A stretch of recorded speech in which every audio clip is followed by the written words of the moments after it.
If you want all of your data in one place, you need the Intuit ERP. I'm Damon John, and I run my growing business on Intuit Enterprise Suite. Learn more at intuit.com/ERP. Hello, my friends and haters. I know there's some watching, but mostly friends. I like the family members. We like to address them. Thank you guys for being here on this wonderful Wednesday. We're off the rails, as usual, as is required of us on Wednesdays. Today's episode... Oh. No, that doesn't work either. Doesn't work either. Today's episode is sponsored by PayPal Honey. Brand, drama, dude, 22, boy, better, 23, grandmother, gay. I'm gonna do it. I love that sound.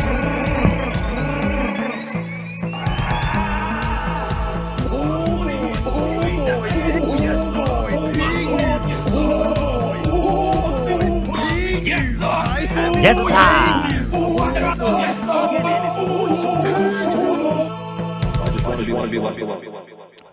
I just want to be left alone, man. Thank you, guys. I'm just loving the. It doesn't work for me either. Work for me either. It doesn't work for me either. No, that doesn't work either. Oh, see, it doesn't work either. No, that doesn't work either. I can't get over Crowder is just trying to live his life right now. Like, he's posting all this crap to Twitter, like he's doing his normal, like, racist, homophobic shtick. And it's like, dude, you took a fat L, brother. You can't just ignore it. Like, look at his Twitter. He has Alex Jones on today. He's a regular now, since the move to Rumble. Oh, is Alex on Rumble? I think so. Watch it. Watch Alex it. is looking very Joe Rogan physiqued today. You mean good? Very top heavy. You mean hot? He's very top heavy. Here is just lots of Alex Jones. We love him. Abortion is human sacrifice. Well, that's a good take. Let's hear what they have to say. That's interesting. Well, think about abortion. Abortion, I don't know who described it this way. It is sacrifice at the altar of self. I love this lighting on here. It looks like the life has just sucked out of Steven. This man, you're sitting here talking about abortion. You were blowing cigar smoke in your wife's face when she was pregnant, brother. Only way out of it is discipline. Yeah. Come on, man. Well, think about abortion. Abortion, I don't know who described it this way. It is sacrifice at the altar of self. It's actual human sacrifice. And even if people want to say sacrifice for what? At the altar of the self. The altar of the self. Okay. Deep, man. Hey, Crowder, when's the last time you saw your kids? Just curious. That doesn't work either. Just curious. Because last I heard, they were out of state, far away from him. And his wife is raising the kids without him. Fucking watch it. So if you want to talk about abortion, you should try being a dad first. Okay? Because you have the baby, then you need the dad. You know, I was thinking too about Crowder. He's such a piece of shit. He was making fun of people with Down syndrome a couple of weeks ago. How can you be pro-life? Pro-life says kids with Down syndrome, we're having them. They all deserve to live. So he goes, you need to have the baby with Down syndrome. I'm forcing you. But when the baby with Down syndrome's born, then we're going to also make fun of him. You're the devil, bro. No. Do you know what I'm saying? It's crazy. Didn't even really think about that until the other night when I wasn't on the air. It's like some pro-life, dude. You don't even have to think about embryo, it, where does okay, but at the point where you look at the abortion policies in California, in Colorado, in Virginia, no one denies that you are ending a life. And the only What? Oh yeah, lots of people deny that, dummy, stupid ass, dumbass. Yes, many people debate that. Actually, I would say there's probably a consensus. Maybe I put it another way. You're a bunch of pussies. You hit the button? Yeah. Got a little carried away. I felt that button. I didn't want to go there. Okay, fair enough. You know what I mean? I get it. Yeah, I get it. I regret it. I'm listening to my intuition. That's got to be the earliest button so far. I'm listening to my intuition. When I We're say up something I 5 minutes regret in. and I feel that, like, I Yeah, just yeah. hit it. I Right. appreciate it. But Love it. Oh, that's cool. Because you don't have forever to. The windows. It's not always open. The reason at that point, when you look at a very small percentage are incest or rape, the vast majority are because someone doesn't want to raise the baby. Well, They notice have- Well, you don't want to raise your kids. What's your argument? Where are your kids, Andrew? Or I mean, Crowder. Wait, what's his name? Steven? Where are your fucking kids, dude? Who doesn't want to be a father? You know where your children are? He does not. Stephen Tell Crowder the left. doesn't. It doesn't say it's just a blob of flesh. They there said, isn't hell yeah, I killed that kid. Yeah. They have T-shirts. Yeah. They're bragging about it. Yeah, I know. It's about Such losers. Bro, come on. Get your life in order. Stop this silliness. So that's what Crowder's up to, but that's not what I'm here to talk about today. Real quick, is Crowder sitting in the leprechaun chair? Why was that? Alex alphaed him out of his own chair. I did notice that too. Well, he's a respect for the king of being a psychopath on the internet. The slot bucket king, He's baby. the greatest to ever do it. He's the best that ever sold slot buckets. Tell you what, boy, nobody sold slot buckets like that Alex Jones. But guys, we have a great episode today, actually. You know, different than what we usually do here. Today's episode, if you guys didn't hear, is sponsored by PayPal Honey. We have a Teddy Fresh drop coming out tomorrow. Just to quickly show you guys this, my Fawnway, this wonderful tie-dye artist. It's going to be, I want to wear them, but they're all green, and I'm in front of a green screen. And I don't have the black and white one, and I wore this one on Monday. You know what I'm saying? Yeah. Friday, Friday, green baby. That's my one day to wear green. Mm-hmm. So that's coming out. And then also the live show tickets are going on sale tomorrow at, Tomorrow at 12 for members. Here's how it's going to work. There's a special code that will make it buyable. So on Discord and in a members only community post, we will share that code at 12. Right. You guys will have 24 hours exclusive access to buy the tickets. And then if the tickets will then on Friday at 12, 24 hours later, go on sale for everybody. Correct. Nailed it. I'm Thank impressed. There was a lot of confusion before the show. So that's really exciting. The show's on June 23rd. We're all very excited. The theater is gorgeous. Yeah, it's going to be at the theater at the Ace Hotel is what it's called. Such a stunning theater. It is one of the classic movie palaces here in Los Angeles, in downtown Los Angeles. Originally built by United Artists and Charlie Chaplin way back in the day. You pulling up a photo? Yeah. Oh. There it is. There's a better photos than There's that. definitely better photos here. And also built by the Ace family. They have their own hotel. The Ace family Oh, wow. are actually part owner. Is that thing structurally sound?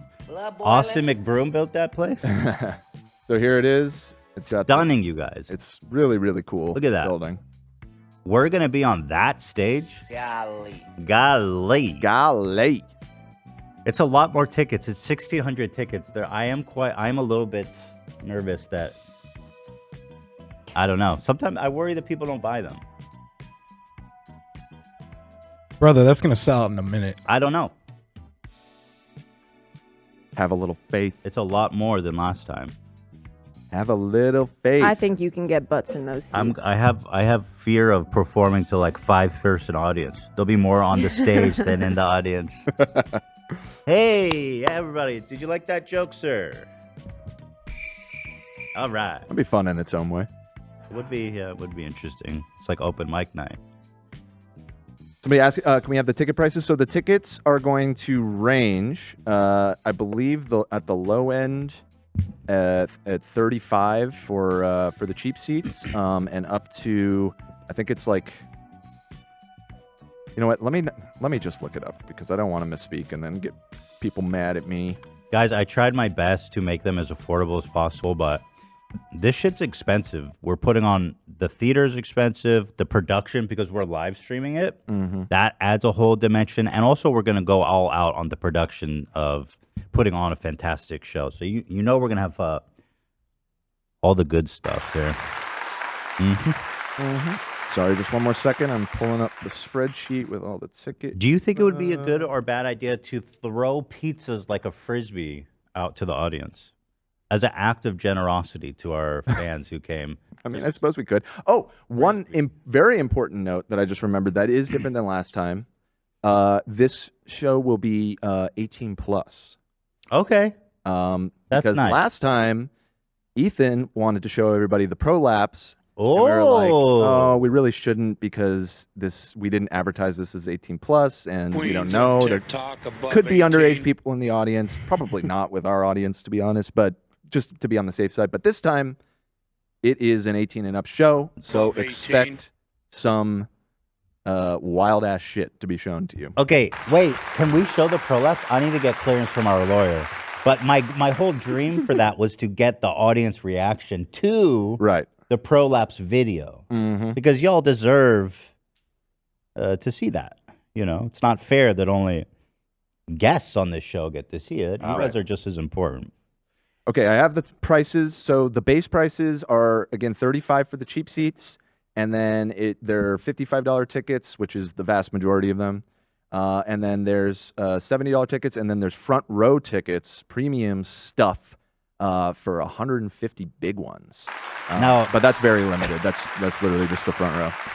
The vast majority is 55. To me, that seemed a little expensive, but honestly, it was hard to lower it more, and then the processing fee. I don't know. I hate doing this shit. I want to make it as cheap as possible. Ethan was pushing to lower the price, but really, I remember you did one of your Tuesday member-only streams. Yes. And you kind of posed the prices to everybody.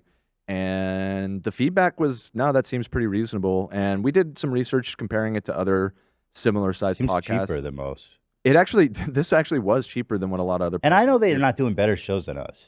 Hell no.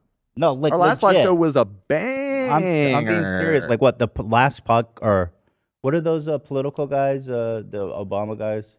Oh, theirs was crazy. It's like $120. They just for sit like there the and cheap talk. seats. Stupid assholes. Yeah. What are the God? Why am I blanking on Pod Save America? Pod Save America. $120 to see a couple of middle-aged dudes talk shop. Like they don't do nothing. It's pretty crazy. They don't do nothing about nobody. But yeah, that was all of our attitude here on the crew too. But we all actually go and see shows. And Ethan, when was the last time you paid to go to a concert? Me? Yeah. What do you think? I don't know. 20 years. So, yeah. Here's alternatively you could go. Chat's saying totally reasonable, super cheap. Okay, that good. I'm seems glad. reasonable. Now we should say that's before processing fees, and unfortunately we had to use AXS this time. Last time we used. We're forced to use it by the venue. Yeah, the venue has a deal with them, so we have to use them, and y'all know how that goes. So there'll be some processing fees. Unfortunately, I see people asking about Dice. Dice was what we used last time. They were great, but we are not permitted to use them. We wanted to use them because it was it's awesome. such a racket. These venues, the nice venues, they have exclusive deals with these big ticket monopoly companies, and they kick them back to work exclusively with them. It's so fucking crooked, dude, because Dice is a better service, also despite being way less.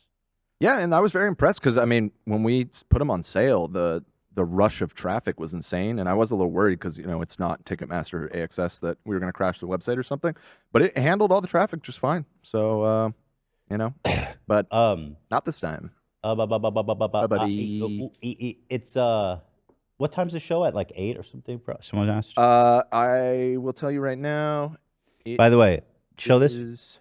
This is Pod Save America. Here's what it costs $150 to watch these idiots just sit in chairs. Please stop it. Loser. Did you even enter the stage on a mobility machine? Right. Nope.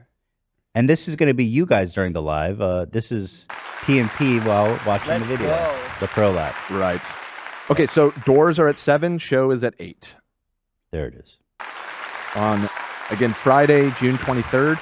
And a reminder that this will be our final show before we take a short summer hiatus. So it's going to be just kind of like the last live show, somewhat of a finale in a way. And we'll probably do another live show then right before our winter break. Yeah, I mean, we're still feeling it out, but when we first started talking about doing this again, we weren't sure how frequent they'd be, but I think we might establish a little tradition. We'll do it live. And also, somebody says, are the seating assigned? Yes. Yeah, assigned seating. You'll get assigned seating. Yep. So you don't have to worry about like showing up early and elbowing people. So there it is. So we're all real excited about that, you know? So looking forward to seeing you guys all there. Tomorrow at 12 o'clock our time, Pacific time, I guess, just to clarify. And we will likely be live on Leftovers, pretty wrapping up the show tomorrow when we do it. So we'll do, we'll shout it out when that happens. And then like Ethan said, it'll be a 24-hour period for members. And then on Friday, it'll open up to general admission. But we'll do it live. Just a warning. Last time, the members, we did the same exact thing and we opened it up to members. That shit sold out in like 30 seconds. So it was half the tickets. If you are, it was half the tickets. But if you're determined, peace and love. If you're determined to see the show, I would recommend grabbing a membership. This is a serious message to everybody wanting to see our live show right now. Peace and love. Thank you, Renee, for the donos. Okay, good. That's all very exciting. Also, the BTS is going up after today's episode, so all kinds of treats and treasures. Okay, but let's move on now. So today at 2 o'clock, Ollie London will be calling into the show to have a kind and civil, gracious conversation with us. Many of you know Ollie London. He was the man who went transracial. He wanted to become Jimin. Did I say that right? Jimin. I'm not confident enough to correct you, to be honest. Jimin. I thought it was Jimin. Jimin from BTS. Yes. And he is an Englishman who moved to Korea. He changed his race, apparently, which was obviously controversial. But now, his new plot in life is even more interesting. He has become a frequent guest on shows like Fox News, the late, great Tucker Carlson, Newsmax. He found Jesus, and now he realizes that being trans is actually the greatest threat to civilization, I believe he said, as well as trans children in particular. Yeah. So that should be interesting. I'd love to kind of hear about his transition. Of course, not from one to the other, not like a gender transition, because he's against that. Wine time. His Odyssey, yes. So so that'll be at 2. I'm looking forward to talking to the great Ollie London. Fantastic. Also, so you guys know that the writer's strike is happening. There's no TV shows, and I'm gonna say it right here proudly. We're the only game in town, baby. Get all your friends who are like, I got nothing to watch. Bring them here. This is our time. The late night shows have all ceased production as of yesterday. So not us. All of you, welcome to all Jimmy Kimmel, Jimmy Fallon, Seth Meyers fans. All the Jimmys, all the Seths. Hi, girl, Olivia says. Yes, and hey, girl. And support to all of our writers friends in the WGA. I personally have a couple friends in there that I was talking to yesterday, and they're completely in the right, and they deserve everything they're asking for. So back down, studios. But with all that being said, it's gonna suck when they lose all their audience to us. Free content, that's so good. They should have just given what they wanted. Come on, come to daddy. The writers' strike is, of course, it's good. I mean, unionize, get what you owe, what you're owed. I mean, fuck all these assholes, these IP owners, scumbags. Let's see. They failed to reach an agreement over equity. Apparently, the problem is that traditionally writers get residual payments on Correct. TV shows. And since the age of streaming, Now, the same writers who are writing for same big shows are not getting residuals in the same way. Like I saw someone say that where they used to get like $10,000 in residuals, they're now getting like 300. Mm-hmm. So their cut has been, or their pay has been significantly cut. Cut them off.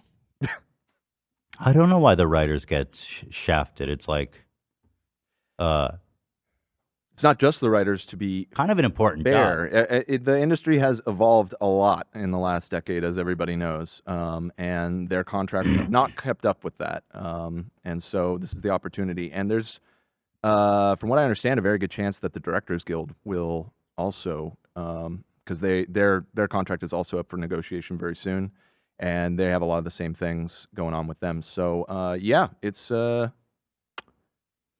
to be interesting to see how it plays out, because this is going to kind of set the precedent for a lot of the negotiations to come in the next couple of years. It says 2007 lasted 4 months, the writer's strike, and resulted in $1.5 billion of loss for the city of LA. It's like, that cannot have been worth it for... Who are they negotiating with? The Producers Association Guild, I forget what they... Like Ryan Kavanaugh types, folks? Yeah. Scumbag. Knew he was a scumbag. You hear that, guys? Ryan Kavanaugh is preventing these good, hardworking people from getting the money they deserve. Thank you. Just kidding. Or, I mean, that's a joke. Thank you. He's not producing movies. I can't stop saying thank you like Ryan Kavanaugh. Thank you. Like, just Thank in my you. everyday life, it totally infected my brain. That Thank doesn't you. work for me either. That's my new one. Either. No, that doesn't work either. It doesn't work either. Either. Either. Either. Either. Doesn't work for me either. Either. Anyway. Sounds like laser tag. Yeah, an update also on the Hassan copyright situation with Aiden Ross. Aiden bitched out, and he dropped it. Actually, YouTube seemed to have intervened, which is pretty cool. Okay, Aiden. Jesus, I hate that one. God. Checked on this, and it looks like the claim has been closed by the content owner. Okay, so they closed it. They back down. He bailed. Here's Hassan talking about it. Oh, you know what? I need to make a correction because my analysis as not an attorney was that Aiden owned the content. But I talked to my attorney about it that night. Go. Oh. And my attorney said that he thinks that Hassan would, in the case of a lawsuit, have a decent argument at co-authorship. Okay. Girthy? I mean, that logically makes sense, right? Like, the content doesn't exist without him. He's a direct participant. But like what you were saying the other day kind of made sense to me too, because it's like it is Aiden's recording, so yeah, honestly, I owns don't it. know what makes sense. I mean, theoretically, yeah, you'd think that Hassan would be entitled to it, right? So, but I guess it's untested, you know. But he thinks he Interesting. could make a decent argument about co-authorship. But at the end of the day, the issue's resolved, and nobody should get into a lawsuit if they don't have to. Trust me, don't want that shit in your life. Yeah. In fact, I just heard that. On the defamation lawsuit of Ryan Cavcavs, there's a good chance that we're going to have to enter mediation in June, which means that me and Ryan and our attorneys have to go, one of your lights. So. You're going to, sorry, go ahead. You're going to have an in-person. We have to go to the same place to meet with a mediator to see if we can hash it out. Now, here's the thing. We'll be in separate rooms next to each other, and they'll be going back and forth. But we can meet face-to-face if we want. In fact, it's probably going to be encouraged by the mediator. I love that so much. I'll be like, Ryan, baby. Can we Can you live stream? BTS? Live stream all of it. Yeah, I don't think I can do that. Like spy cam, that would probably That'd not be be good amazing. for me. You got to bring a hunk of meat in the thing to squish it so you can squash the beef. Okay. I hadn't thought about that. Right now, there's just this great divide. You know, there's a fight. I feel like we can resolve it. If I see him face to face, I'll be like, Rai. My man. Come on. Do you really want to keep going? Dab me up, brother. And you Thanks guys for will taking get care of it, bro. lunch with Bryce. Right. Let's go Yeah. catch runs with our boy. Smoothies with Brad the Bull. Thanks for taking care of her. Yeah, I don't know how hot he's gonna be. I'm over it. I don't care either way. You know, I'm just here for the ride. Right. That's all I've been here for. I didn't do this. He did this. But he should know by now that I'm not going anywhere. I'm not like, I don't give a fuck. First-hand experience. Like I just don't. Does he have bigger problems to deal with at this point? I would assume so. And I'll tell you one thing that Cav doesn't want, which is what's going to happen eventually, if he does want to go forward with this, discovery, depositions. Right. Because I got nothing to hide. You can depose me. You can discover me. What do you want? A couple of emails, a couple of WhatsApps? That's fine. Or if you want to talk about discovery, my boy, I want to look through all of your financial records for Triller. Angry? Because if you're going to accuse me of defamation, well, let's see. You know, we need to understand if what I said, or not what I said, but what Variety headline said is true.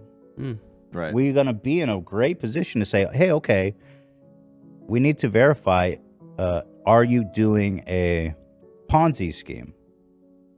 So we need access to all the records, all the financial records of your failed, bankrupt film house.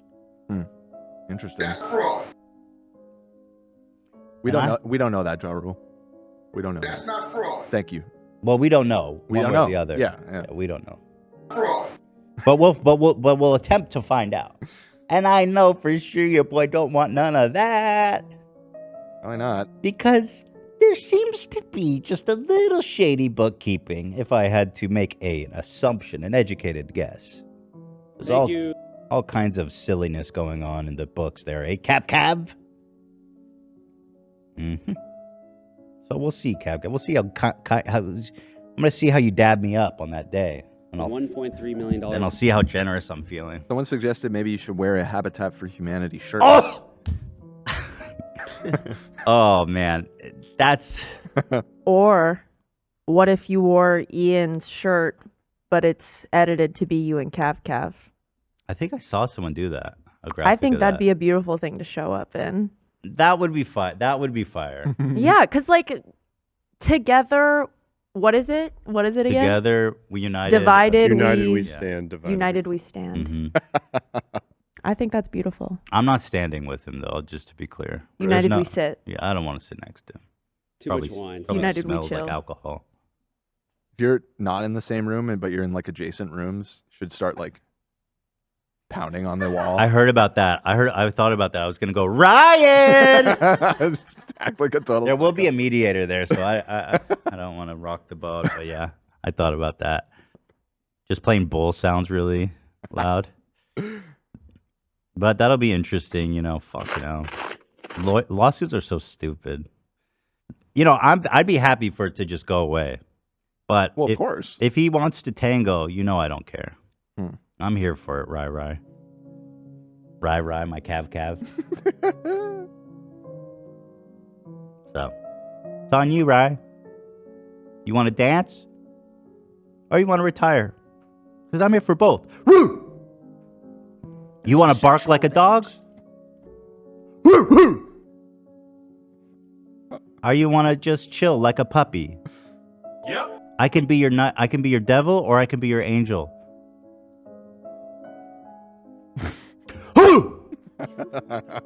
I'll be doing that through the wall. Just totally unhinged. I mean, they can't charge me for being unhinged. I mean, I'm crazy. You knew that going in. Your Honor, I'm crazy. I'm in your walls, Ryan. So, we'll see. It should be interesting, you know. Very, very interesting. It'll be a good story either way on the podcast. Yeah, can't wait. Cannot wait. So we'll see. June is shaping up to be interesting. It was in June this year. Mm-hmm.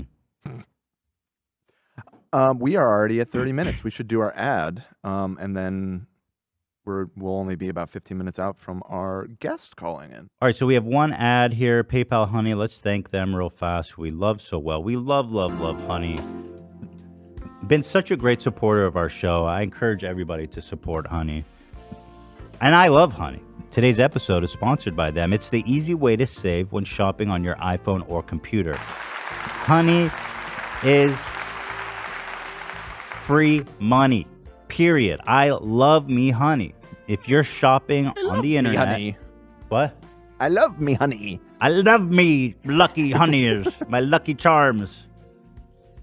Honey, I'm telling you, man, if you're browsing, if you're shopping without it, just stop. You don't even have to think about it, dude. So you don't have to think about it. Here's how it works.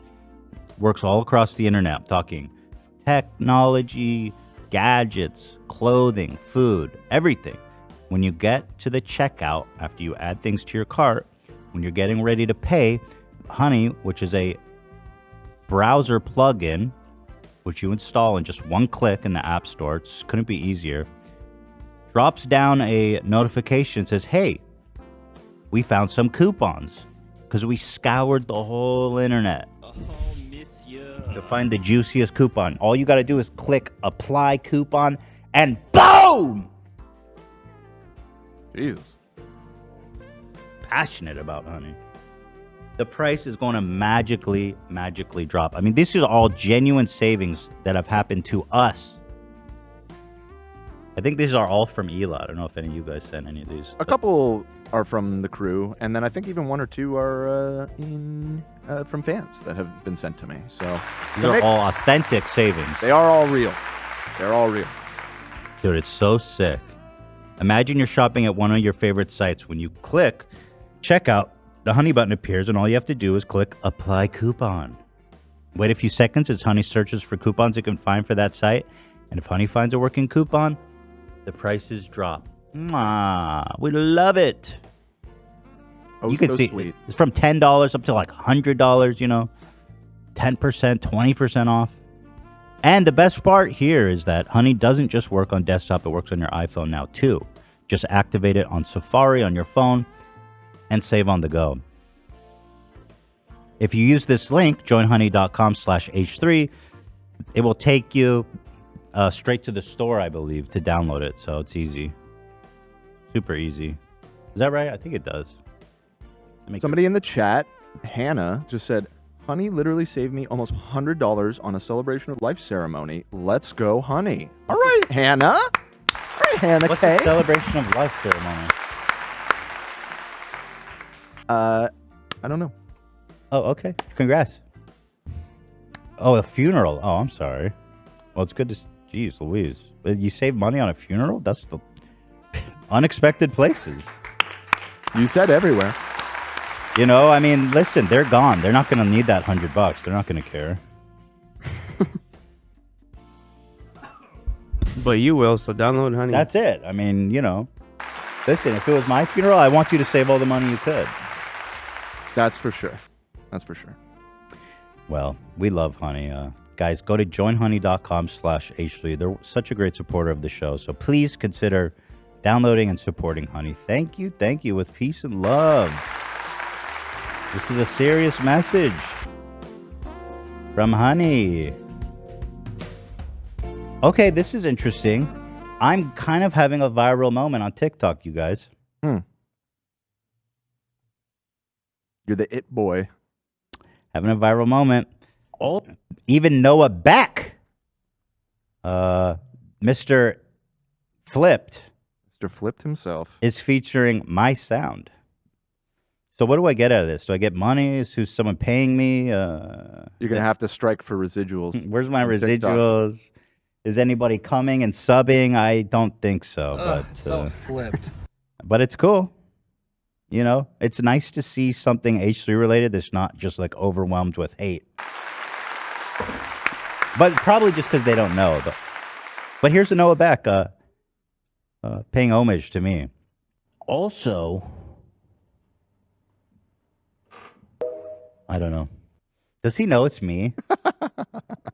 I think so. I mean, when you click on it, the original is a clip of you. Yeah, so if you click on the sound, shout out to Famed Flames who uploaded this. Also, my last two brain cells trying to form a sentence, they said. So funny. I don't know. I remember this happening. I don't remember what about. But it just happens sometimes, you know? It's what it is. Also, because what's going through my mind is like I've totally lost it. Trying to think, but nothing happens. Let's just cut my losses. Let's just cut the losses and move on to something else. Yeah, that was probably a good call. Whatever it was. You know. So, but it's quite a phenomenon. I have to say that they love me. They really love me. You've had a few viral sounds on TikTok. I have. Yeah, that's not the first time. There was one other one. What was it? Well, there was a lot from frenemies, but there was one recently. I could find it. Let me see. This one has 14,000 videos. Is that a lot? I feel like when stuff goes super viral, it's like hundreds of thousands. But we'll get there. It's a work in progress. Here is a shout out to Katie Tibb, who also trailblazed this meme. When I'm spilling the tea and I get a weird feeling about who I'm telling it to. Also, I don't know. Also, so people are liking it. That is so true. Also, So true, Queen. Trying to think, but nothing happens. Here's another one. Also, when I'm ranting to my friend, then realize it's sounding a little too much like gossip. I don't know. When did that stop me from Also- talking? It's all the girlies too, by the way. Shout out to the girlies. Shout out to the Also- girlies. When me and my bestie have been dissecting the same tea for 4 hours, I don't know, and have nothing more to also, add. I feel that. I sent the other one. Almost has 2,000 posts. 2,000? Yeah, almost. So then this TikTok one already is our has home. more. This one has 14,000. Oh.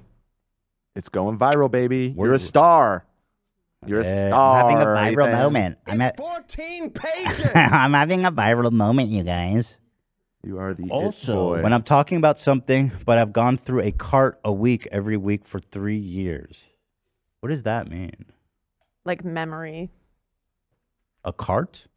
A cart a week. That's like weed, right? I thought it was cigarettes. Sounds like I've never heard. No, I think it's like a pod. I think it is reference to it.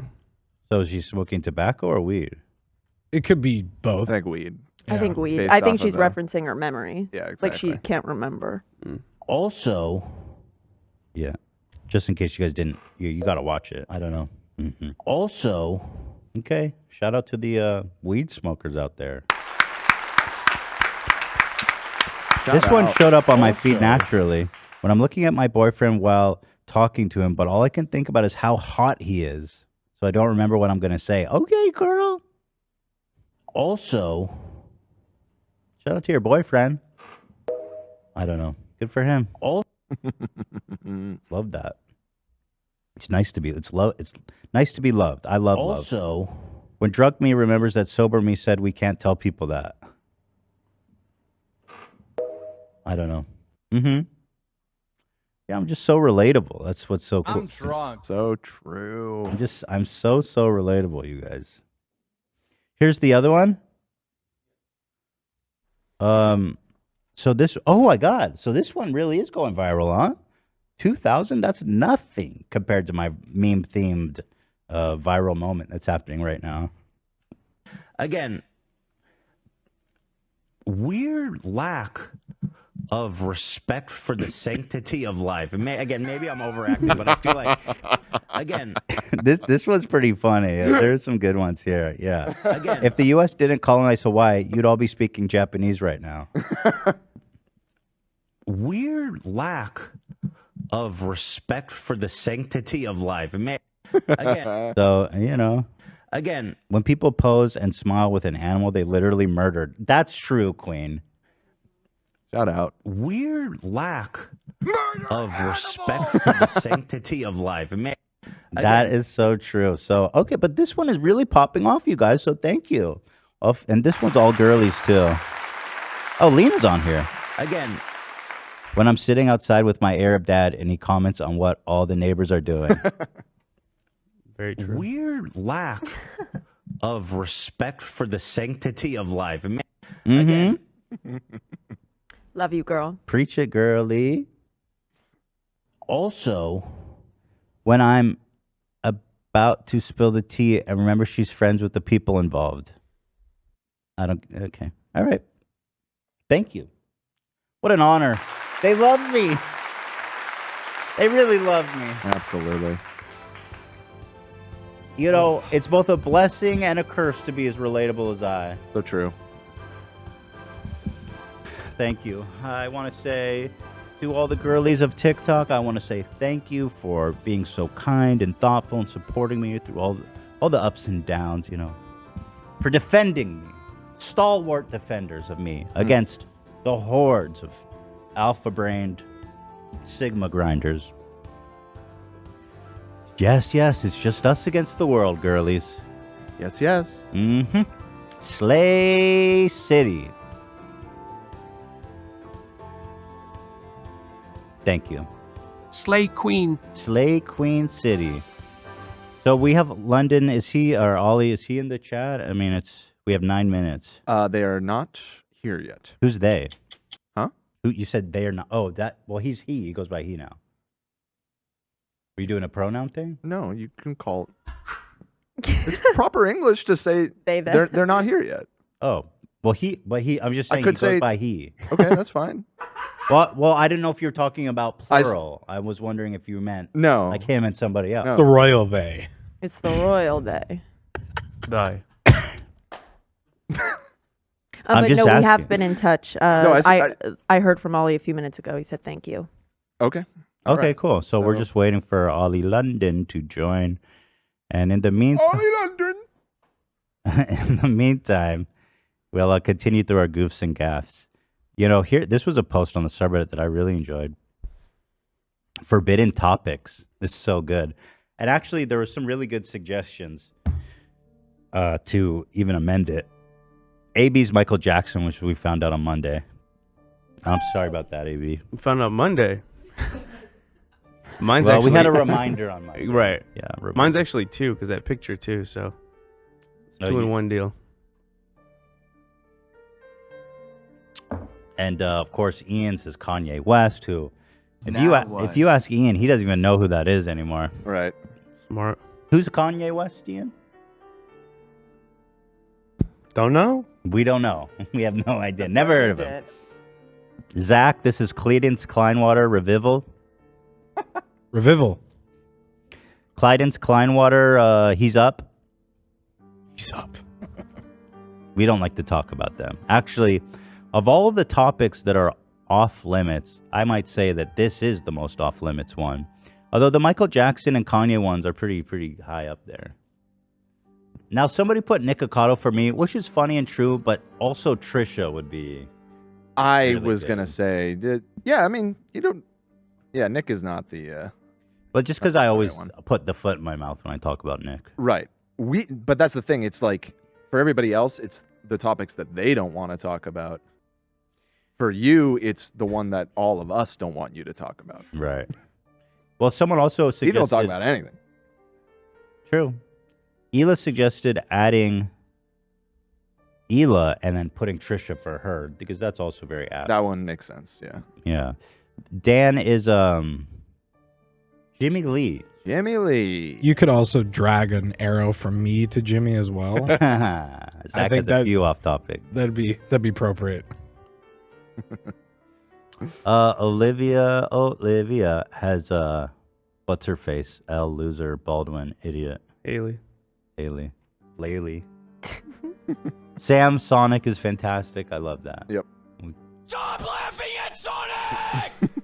I thought it was so good though. I love that. We all have our sensitive issues, huh? Hassan being 9/11 was also really good. Yeah, that was suggested as well. That would be a great last one. Just the Twin Towers on fire.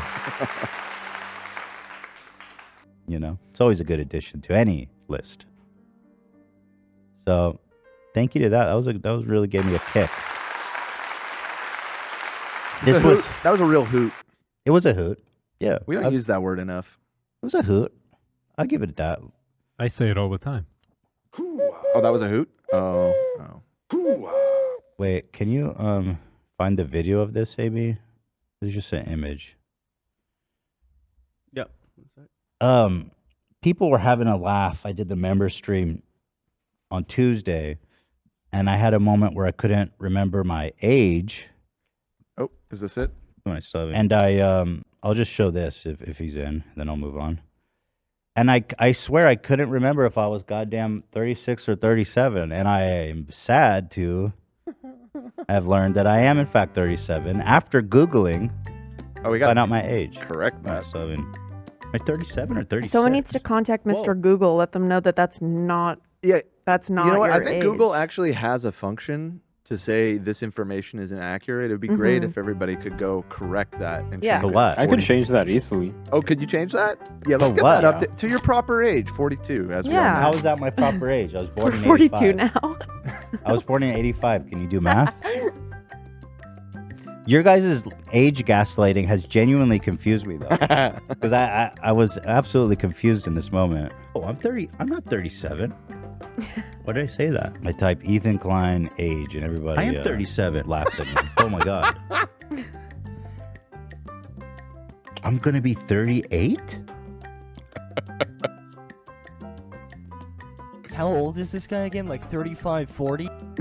No, 37. But I'm almost 38. That's crazy. That's fucking crazy. But Bobby Lee's 51, it said here, so I was like, it could be worse. His old ass. Put that away, AB. I don't want to see that. Put that away. Okay, how does 42 make sense? I was born in 85. Do the math. You're just... I just did. You're telling me I was born in the 70s? No, I'm telling you 42. Or That's 80. just what I'm telling you. 1981. It doesn't make any sense, though. You guys It understand? It does if you are lying and in denial about your birth year. Mhm. Let's just move on. That makes sense. Let's fight This is about getting it. pathetic. Does that make sister sense? It does not make sister sense. Did you say you see Ollie in there? I didn't say that, no. Oh. And he's not. Oh. They're not. Okay. Technically 3 minutes out. We said 2 o'clock. So we'll give it 3 minutes. This is also interesting. We talked about the MLK of incels, as we talked about on Monday, who got laid and caused a shitstorm in the community. Right. Somebody messaged him. They said, "You're getting rinsed on H3. Cope harder." So I'm assuming that's a fan, right? He told him to cope harder. I don't really... Everyone seems confused. Both of these messages are inaccurate because we weren't rinsing him. We were rinsing all of the people that were arguing with him. we were That's rizzing true. him. Right. Yeah, I was kind of on his side. Yeah, you were calling him the MLK. Yeah, I mean, you're MLK, bro. That's a Yeah. big deal. He's a revolutionary. MLK has a holiday, man. Right, and then their response is also wildly inaccurate. So it's just two people not knowing what they're talking about, yelling at each other on the internet. Yeah, so MLK of Incels responded. He said, "By the way, whose wife started an OnlyFans? Keck? Keck, of course, which is super embarrassing to actually write out in 2023. I can see why it took him so long to get laid. Yeah, that's pretty bad. Keck is like a World of Warcraft reference where Yeah. It if was you were a originally. human and an orc typed lol, it would show up as Keck. That is Pretty correct. crazy. You Pretty know the wild, lore. huh? It's still used Well, I on was there. Twitch. Now, Dan, I was there. On Twitch, it's pretty common, but yeah, anywhere else, kind of embarrassing. I think we need to phase out Keck. Yeah. More pathetic than we could ever be, he said. Well,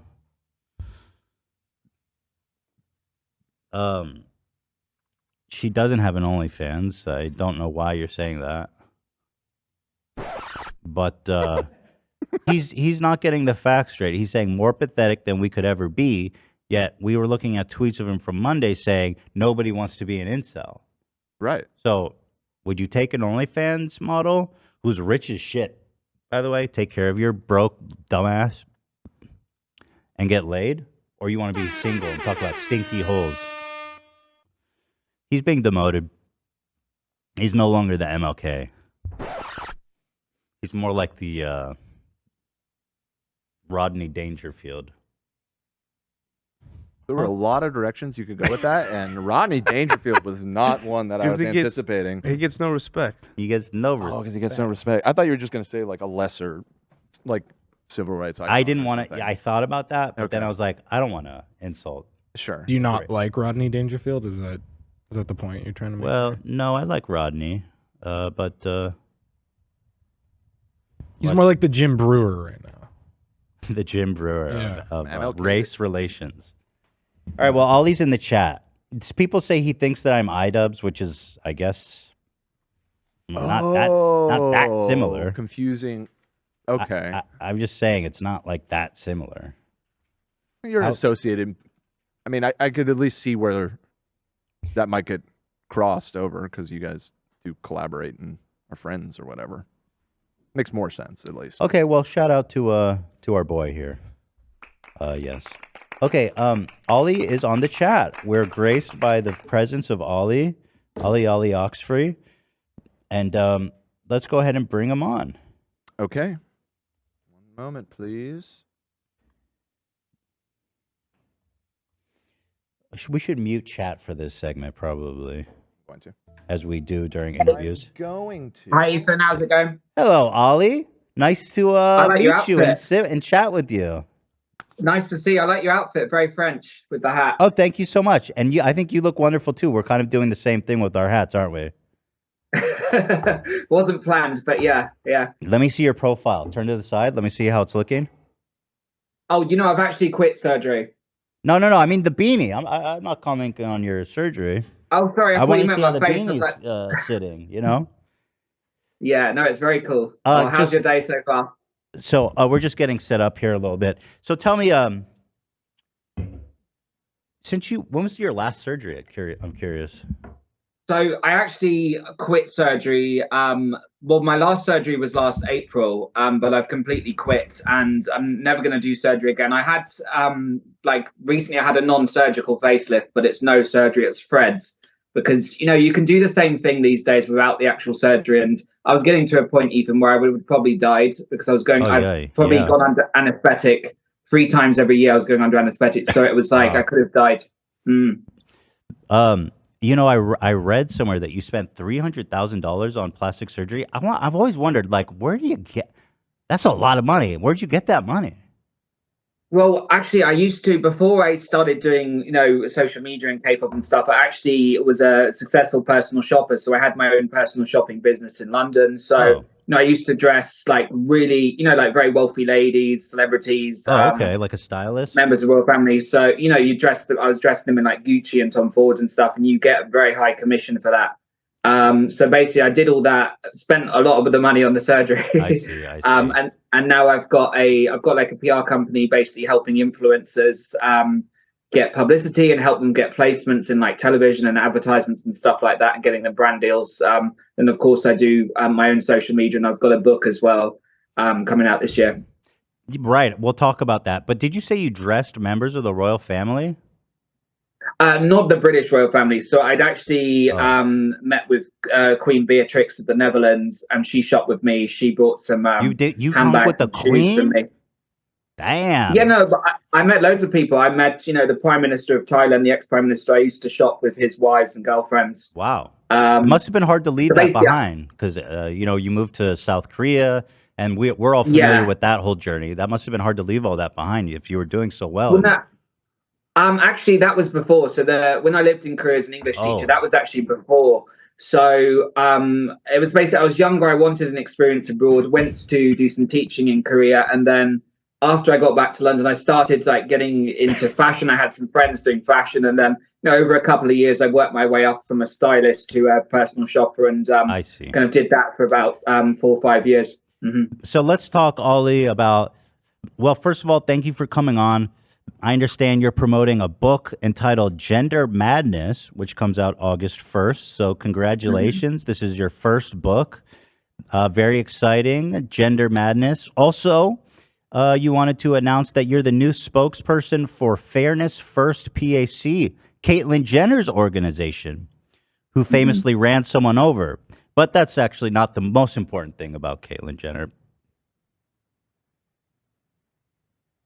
So basically I've got a new book coming out August 1st, and basically a lot of people have, obviously followed my journey over the years, and obviously I've struggled a lot with identity, and I had some very unhealthy behaviors basically due to my addiction to surgery, my body dysmorphia, which later turned into gender dysphoria. So I really struggled with that, and it was unhealthy. And I completely accept my past. I don't try to deny the person I was, and I had some kind of bizarre behaviors, basically in an attempt to feel validated and to try and feel loved, because I really resented. So I the want to way get I into all those things.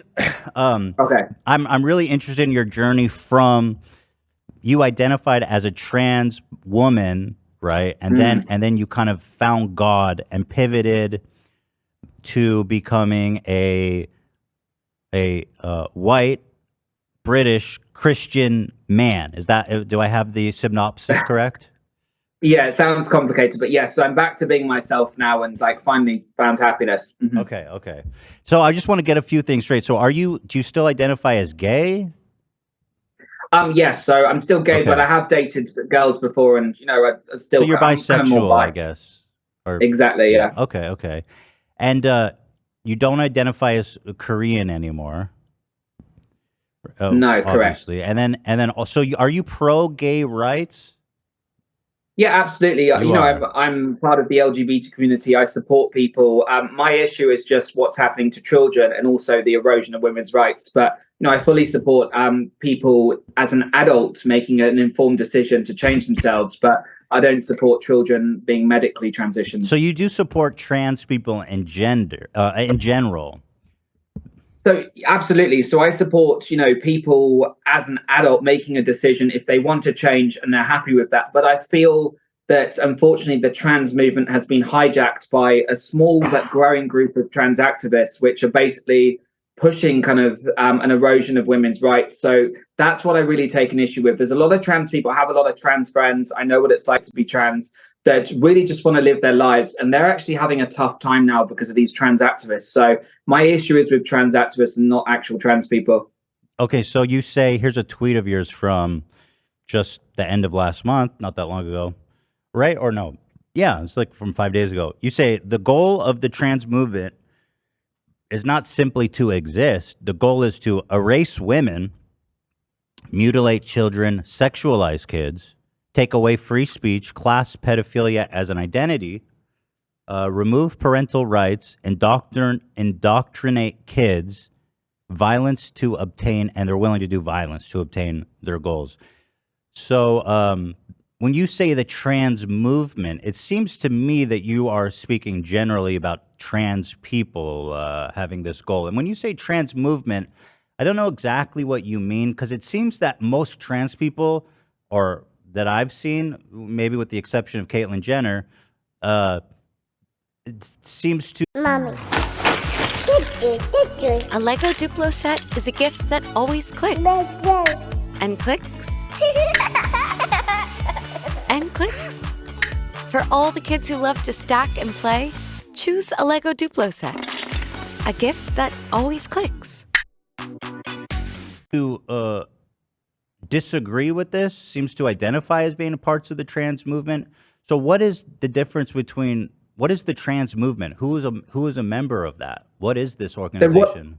Okay, so what I'm talking about here is the trans movement in the trans activist movement. So the people pushing these ideologies. So we see every single day, just yesterday, the Texas state capitol was invaded. The trans protesters went there. We see women being attacked at women's rights rallies, physically attacked. And we're seeing this trans activist movement pushing for gender affirming care on kids, which is basically putting 11, 12-year-old kids on very harmful hormones. So that's what I'm talking about. When I talk, I'm not generalizing every single trans person. I'm talking about the current trans movement, which has been hijacked by trans activists. And, I really think that trans people that have been living as a trans person their whole life, they need to speak out against this, because the problem is that the LGBT community is being hijacked by these radical let people. me ask, sorry, I don't want to cut you off, but I just want to address things you said already, right? So you say that the people who are demonstrating at the Texas Capitol are part of this trans movement who wants to, sexualize kids and this whole list of things. They were there to protest a bill, SB 14, that would ban gender-related treatment for minors. So these guys are, I guess, see that as an affront, as being transphobic. but you disagree because what is minor? Anyone 17 and under? Do you believe that ever there would be a 17-year-old that needed gender affirming care? So minors basically classified anyone under 18, and what these people were protesting against was the fact that Texas is trying to pass a law to ban hormones and puberty blockers and gender reassignment surgery being administered to children, basically. So, I think these people, firstly, that was an unlawful protest. You can't just go into a state capitol and do that. Are you And in if they want to have favor? Are you in favor of only lawful protests? Well, I think, people need to follow the law. And if they want to have a protest, they can have that dialogue. But outside the State House, you can't just storm in a State House. I mean, it's comparable to January 6th when people stormed the Capitol, which was unlawful as well. So I think, these people were not protesting about their rights being taken away. It's the fact that they were protesting against a bill that would have actually protected children. So I think that's really harmful.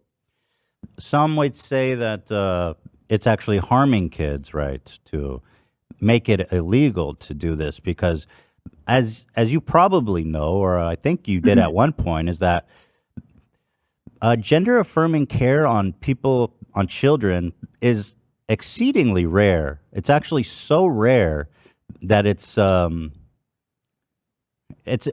to express like irreversible gender changes on children is something like, I've got the number here. 0.000493% of U.S. children aged 6 through 17 go through irreversible gender changes. So I guess I'm just curious because in the cases where they do undergo it, it's usually to save their life, right? Because they might be suicidal or yeah, right, and they go through like panels, they go through multiple rounds of talking to psychiatrists and doctors. So I guess I'm just curious, why is it you think that this is threatening kids instead of actually helping kids who are at high risk of hurting themselves? So, Ethan, about 10 years ago, when gender affirming care was performed on whether that was minors or adults, there was a lot of checks and balances. Now it has become so easy. So they don't have the psychiatrist appointments anymore. They don't have, having to wait several years to transition. Now it's a very fast track process. And that's the real issue because many of these teens, and we're seeing thousands of teens being transitioned and put on hormones. The number's really gone up in the last few years. Many of these teens are struggling with other issues. There's a high case, around 1 in 6 of these children have autism. They're being misdiagnosed. There's also kids with depression, bipolar, and they're being told all of these issues must be because they're in the wrong gender. And they are being fast-tracked. There was a case in Missouri at the St. Louis Children's Hospital, and basically a whistleblower unveiled that they only required like one session with a therapist to get a child on hormones and puberty blockers. So that's the issue when a system is being exploited. And there's been trans people forever throughout history. There's so many examples of trans people. But the thing is now is, previously, as difficult as it was, because it's so hard when you're trans to struggle and to think every day that I'm trapped in the wrong body. It is horrific to go through that. But the problem is, years ago, they would have 2 to 3 years they would have to undergo of psychiatrist appointments, doctor's appointments in order to qualify for a transition. Now it has become so easy, and there are thousands of kids being fast-tracked and put on hormones, prescriptions, and some kids can now go to states like Colorado or Washington State, which have become sanctuary states, and they don't. I want to actually address what you said about you had said something about Jamie Reed's allegations, right? But that was debunked, right? Because the parents and the children there who actually were attending that facility actually told a completely different story. Have you read their account of that? Yes, so I saw recently that they did an internal investigation. They said it wasn't true, but I don't believe that. That seems significant. Yes, but I don't believe that at all because they're trying to cover their back. You don't believe the internal investigation? No, because there were multiple parents. When the Daily Caller originally did the interview with Jamie Reed, there were multiple parents that said basically their kids weren't looked after. Once they left the clinic, there were no checks and balances, and there were parents confirming that. So, I believe the investigation has a lot of bias because it's done by the clinic and they're profiting. So the internal investigation said there was no wrongdoings. The patients said there was no wrongdoings. So I guess I'm just curious. The people who are claiming that there was something wrong there is like the Daily Caller, Tucker Carlson. Are you saying that they don't have a bias? Well, I mean, a lot of people have a bias and stuff, but we have to look at these gender clinics as a whole. Project Veritas exposed multiple clinics the other day of talking about medically transitioning 8 to 11-year-olds. So we have to acknowledge that this is going on in a lot of clinics, and a lot of these clinics are trying to cover their backs by trying to paint a rosy picture that it's perfect. Did you it's say fine. Project Veritas? Yes, they did an undercover that's the investigation. guy. That's the guy who got ousted for being like a sex criminal and like scam artist, James O'Keefe. That's his organization, right? He's not part of that organization now. So the organization that he left, Project Veritas, the original organization, did this investigation. They don't have a lot of credibility, Veritas. It seems like every investigation they do is just chock full holes of untruths and just blatant lies. I don't think it's a very credible institution for pulling data from. Well, there's multiple organizations like Project Veritas that do expose Which other ones? So Gays Against Groomers, I'm ambassador for them. They are Gays also Against exposing Groomers. this happening in clinics. Gays Against Groomers. So who's? Have you heard of them? I haven't, but who's the groomer then? So basically, Gays Against Groomers is an organization of hundreds of LGBT people. It includes trans people as well. Basically, this organization is calling out the harms. They're doing investigations of gender clinics, calling out the harms of doing this to kids. Because look, where's we the get that grooming some come kids, in though? That's the part that I find like really inflammatory. Because grooming implies that trans people or trans activists, and it's what you said here in this tweet, that they're pedophiles, that they're sexualizing kids. So where's that evidence come from? Because it's one thing to say we're against, gender affirming care for minors, but it's a whole different thing to say, they're grooming. Well, that word is basically used because we're seeing many drag shows, like adult drag shows, where kids are attending, and it's very sexually explicit. So that is a form of grooming. We also see these kids' books in public libraries and in schools where they're teaching kids about drag and being trans. That's not a subject a kid should hear. So that is a form of grooming because it's indoctrinating kids. I've heard, I know that there was that one drag show with kids that was kind of a hot button issue.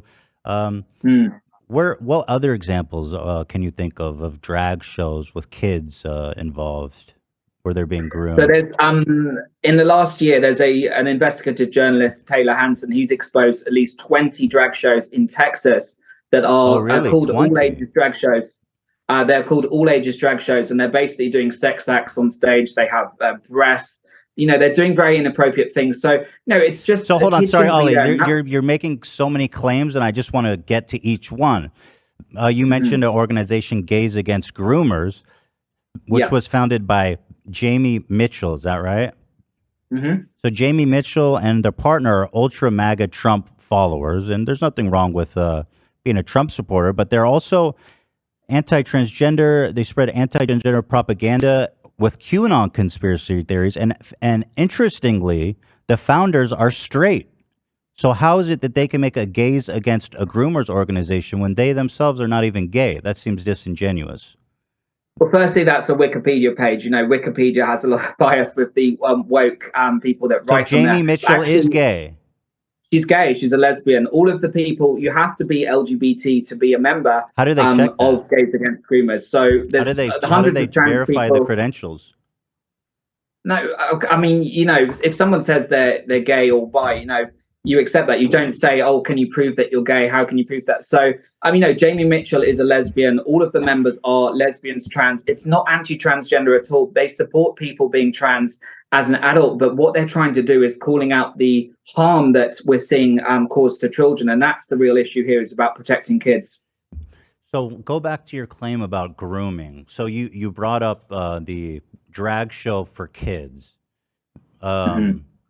Is there any other examples, or are we just talking about drag shows? Because I have to assume that the drag shows, even if it's as widespread as Project Veritas claims, which heaven knows how credible they are, there's got to be other examples to make such bold claims as that there's a whole movement trying to sexualize kids. Yeah, I mean, even if you look at the music industry, you have really shocking performances like Sam Smith, for instance, who is pushing a specific agenda. He has concerts which are allowing all ages. And, if you want to be a musician, do whatever you want, but don't be doing sexually graphic things. He's doing imitating blowjobs. He has, fetish gear on, and there's kids in the audience. So it's not just about drag queens. It's about protecting kids in general. So even if it's Cardi B, I don't think kids should be at a Cardi B concert if she's twerking or doing like something very, very sexual. I think it's just about protecting grooming. kids. I mean, but you turn on the TV. I mean, you see stuff worse than that, right? On YouTube and stuff. To say they're grooming them seems pretty disingenuous and actually really homophobic and transphobic to put this label that they're groomers, because you understand the gravity of such a claim, right? Well, it's a very loaded word. I get that, but it's not an attack on the LGBT community at all. It's about basically calling out specific cases. It's not an attack on trans people, calling out specific cases where children are being exposed to something that's highly inappropriate and trying to raise awareness of that. So it's not a label that's attached to gay people, lesbians, trans people. It's literally about calling out specific instances of I want to ask you about harming something children. specific. Actually, since you bring it up, I have seen something troubling from a trans person that I thought was kind of gross. They were selling, it was like a kid's t-shirt with a trans person on it, and then they had like kids' toys with trans people on it, and it was kind of gross and groomy. Have you seen anything like that before? I've seen T-shirts that the Lieutenant Governor of Minnesota wore, "Protect Trans Kids" with a knife on it. Things like that. I've seen T-shirts that says "Protect Trans Rights" with AK-47s on it and stuff. And I don't think that's helpful messaging for. And that's just trans activists, by the way, Ethan. This is a small number of people, and that's who I'm calling out. That's who Gays Against Groomers are calling out. It's not the trans community as a whole. Specific trans activists who have have hijacked the trans movement. So actually, you know what's interesting, Ollie? If you go to your website right now, your merch website, I was actually talking about your merch. You are actually selling kids' lunch boxes with a picture of you depicted as a trans woman, and you're selling. No, that's not as a trans woman. That's it's not not as a trans woman. That's just a K-pop picture of me. Okay, because this is you. I had a feeling you would say that, because here it is, you wearing that design, and it's pretty obvious to tell that this is depicting you. This is from correct. just like a month ago, and this is when you were Wearing trans. my merch. Yeah. Mm-hmm. So do you think it's appropriate to sell this to kids? Well, it's a lunchbox with a picture of a K-pop cartoon. There's Well, it's nothing you as a inappropriate with trans. that. It's you as a trans woman. It's me as a K-pop star. It's nothing to do with being trans or not. That's just a cartoon of me as a K-pop star. So it's not. But that's not inappropriate. Right, but at the time you were a trans woman. Correct. At the time, I was a trans woman, but there's nothing inappropriate. So it's you with as that. a trans woman. That I was a trans woman at the time. That picture does not depict me as a trans woman. It depicts me as a K-pop star. But I find it that doesn't interesting depict that you're anything. willing to make that separation when you're making such general claims about groomers and stuff. Because to me, by your own definition, this is pretty groomy. And even if you go, and this is It's an innocent well, hold picture. on, It's an Ollie, hold innocent on one picture. sec. Even if you go on your website right now, you're selling the same graphic, Ollie London, Ollie Merch Squad, as you depicted as a trans woman. And if you look at the available sizes, it's just kids. 3 to 4. Do you think it's appropriate for a 3 to 4-year-old to buy this shirt? Yeah, of course. Any K-pop fan, if they want to buy my merch, they're absolutely entitled to. There's nothing inappropriate with that merch at all. It's That is a trans woman, Ollie. You're not understanding You're your own clutching at logic. straws. You're clutching at straws. How am That's I? You a were cartoon. okay. Hold on. Let's follow this through. You were a trans woman when you made this. There's a picture of you wearing it. It's obviously you as a trans woman. Here's you as a trans woman, and here's you as a trans woman on the shirt, on a kid's shirt. How am I clutching at straws? Well, you're clutching at straws. It's an innocent cartoon. It doesn't say anything about The indoctrinating tongue children. is It's somewhat literally a sexual. cartoon. How the tongue is out like that. It's a little disturbing. Ethan, come on. I'm doing a K-pop pose. You're just clutching at straws. No, why is the tongue out? I find that a little provocative. Ethan, it's a cartoon. You're just trying to make Well, a joke I out don't of know it. because you're no, I'm not trying to make a joke. I think this is a somewhat serious issue to resolve here because if you no, I'm being serious, Ollie, because let's at least be consistent. If we're going to accuse people of grooming kids, and which you have made a short-lived but somewhat profitable career of doing, then I think we need to, we need to get on top of this. I just don't think it's appropriate to be selling lunch boxes with a trans woman if that on it. lunchbox, Ethan, if that lunchbox had something inappropriate or sexual, that would be wrong. But this is an innocent cartoon of me doing a K-pop pose. There's nothing wrong with that particular picture. If it was inappropriate or in a sexual way, that would be completely wrong. And of course, I would never sell that. But that's an innocent drawing of a cartoon, Ethan. Do you think it's appropriate for a drag queen, for kids to buy, let's say a kid's at a drag queen show, that's grooming. And let's say they are selling lunch boxes to the kids of with a picture of a drag queen on it, doing a cute pose or whatever, right? Not sexual, but they're in drag. Do you think it's appropriate for a kid to carry that lunchbox? Well, I think it's appropriate if the kid's at a drag show that's inappropriate, because some drag shows are generally not inappropriate. But a lot of them are becoming sexualized. That's interesting. So some drag shows are appropriate and some aren't. Correct. It's about doing some. No, correct. It's about if you're going to do anything in front of kids, it should be PC. It should not have anything sexual. But sadly, a lot of these shows are doing sexual things, so kids should not be there. If the merch is there and it's a show that's sexual, they shouldn't be there in the first place. Okay, this is interesting. So you're saying it is okay for kids to go to drag shows? I'm not saying that at all. I don't think they should in general, but I'm just saying if they're not sexual, and I would assume it's not because it's for kids, right? I mean, if they're doing sexual stuff, I would consider that. Obviously, everyone would consider that inappropriate. Mm-hmm. But I believe you've just said drag shows are safe for kids. In fact, you would even be okay. Well, hold on. You even said you'd be okay with them carrying a drag show lunchbox. No, look, I just don't think kids should be anywhere that is putting ideas into their heads. If a show is innocent, that's obviously better than it being a sexual show, but I still don't think kids should be exposed to gender ideology. But what about this lunchbox you're selling to kids? That has nothing to do with any kind of ideology. It's a K-pop picture. So yeah, but you're in drag in the picture. You're trans. I'm not in drag. Well, you're trans. Sorry, yeah, you're right. You're not in drag. I misspoke. You're trans. You're a woman. You're expressing yourself as a woman on the box. It's just a cartoon, Ethan. I don't know why you keep going on about it's a cartoon. It's just a cartoon. I mean, I feel like you're trying to downplay the significance of this, Ollie. I'm just afraid that some of the people that you associate with might consider this grooming by your own standard. I'm just looking out for you and your reputation. It's just silly, Ethan. It's an innocent cartoon. If it was an inappropriate picture, that would be wrong. Okay. What do you make of this picture? Are these kids in danger? Your thoughts?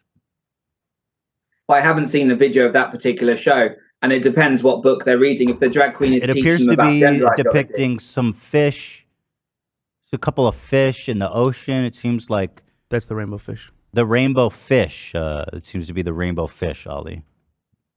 Well, I think a lot of these books are pushing even subtle messages on gender ideology, trying to tell kids you should be trans and become LGBT, and kids should make that decision on their own. So if that book is teaching them about, transitioning or becoming a drag queen, that's inappropriate. It's and that's the rainbow fish.